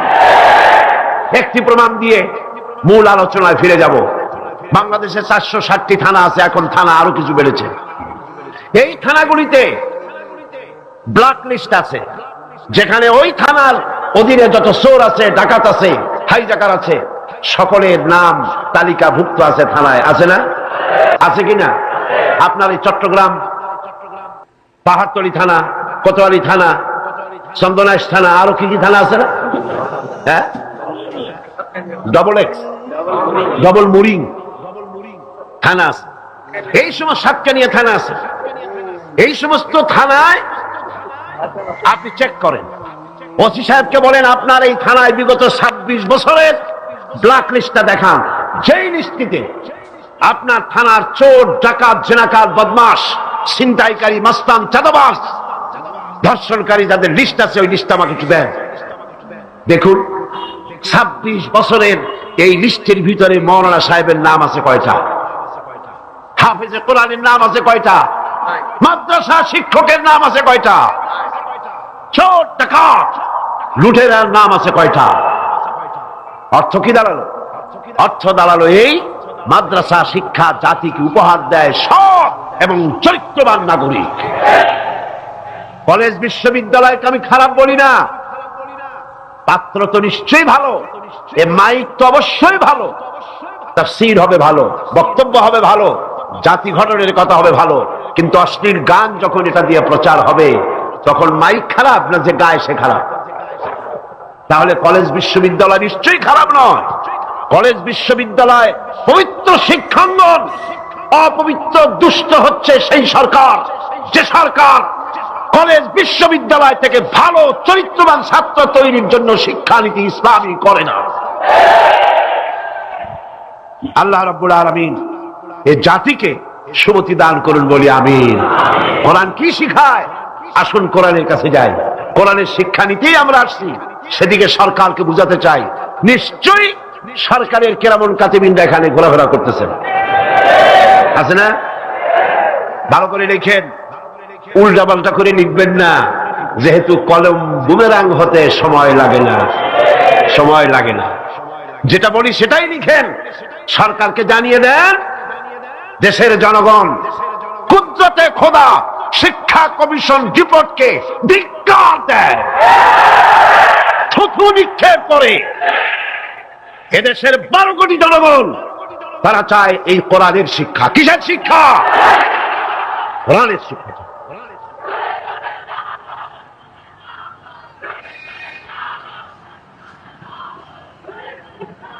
এই কোরআন দিয়েই তো রাসূল করিম সাল্লাল্লাহু আলাইহি সাল্লাম আরবের সেই অভদ্র, অসভ্য, বর্বর কুসংস্কারাচ্ছন্ন একটি সমাজের আমূল পরিবর্তন এনে দিয়েছিলেন, ঠিক না?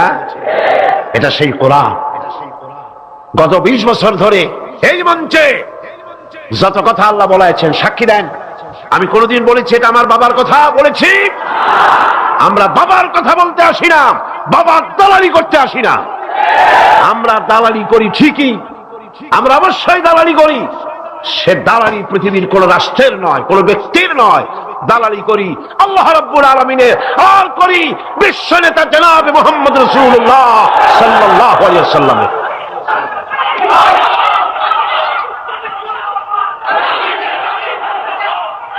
এই দালালি যদি অপরাধ হয়, এই দালালি যদি অপরাধ হয়, তাহলে এই অপরাধের জন্য ফাঁসির মঞ্চে চড়তে রাজি আছি। আল্লাহর কথা, রাসূলের কথা বলতেই থাকবো ইনশাআল্লাহ। আল্লাহ যেন সে তৌফিক আমাদের দেন। কোরআন আজিম কিতাব, বঞ্চিত হতভাগ্যরা কোরআনের মাহফিলও আসে না, কোরআন শুনতেও আসে না, পড়েও নাই জীবন, শুনতেও আসে না।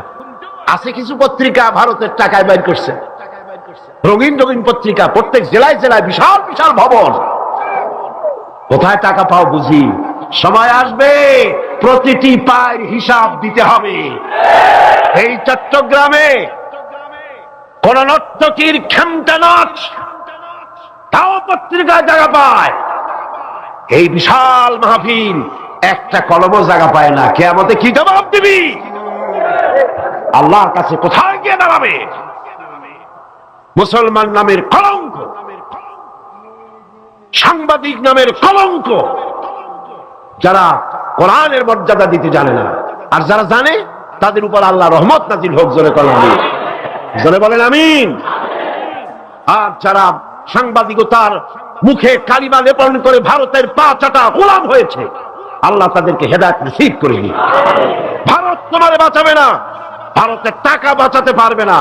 যখন গজব আসবে টেলিফোন করে তোমার বাবাজিরে খবর দেবারও সময় পাবা না। কোরআনের কাছে আসো, কোরআন তোমাকে মুক্তি দেবে। কে মুক্তি দেবে? কোরআন। বিজ্ঞানে ভরা, রাষ্ট্রবিজ্ঞানে ভরা। কে বলেছে কোরআন তাবিজ তদবিরের কিতাব? না, এটা তাবিজের কিতাব নয়, এটা তদবিরের কিতাব নয়, এটা ঝাড়ফুঁকের কিতাব নয়, এটা সংবিধান। এটা কি? এটা কনস্টিটিউশন। এটি গোটা বিশ্বের সমস্ত মানব মণ্ডলীর চালিকা শক্তি, গোটা রাষ্ট্র পরিচালনার, গোটা দুনিয়া চালাবার শক্তি প্রদান করে, মানুষকে জীবনী শক্তি দান করে যে জিনিস, তার নাম কোরআন। তার নাম কি? আসেন সেই কোরআন থেকেই আলোচনা করি। পরেন আমার সাথে, শয়তান দূর করে দেওয়া হোক, শয়তানে যাতে ওয়াসওয়াসা দিতে না পারে। কে শিখাই দিচ্ছেন আমাদের? আল্লাহ। পড়েন, আউযু বিল্লাহি মিনাশ শাইতানির রাজীম, বিসমিল্লাহির রাহমানির রাহিম। বিতাড়িত মরদুদ শয়তানের ওয়াসওয়াসা থেকে আল্লাহর কাছে পানা চায়। পরম করুণাময় আল্লাহর নামে শুরু করছি। خلق السماوات بغير عمد ترونها وألقى في الأرض رواسي أن تميد بكم وبث فيها من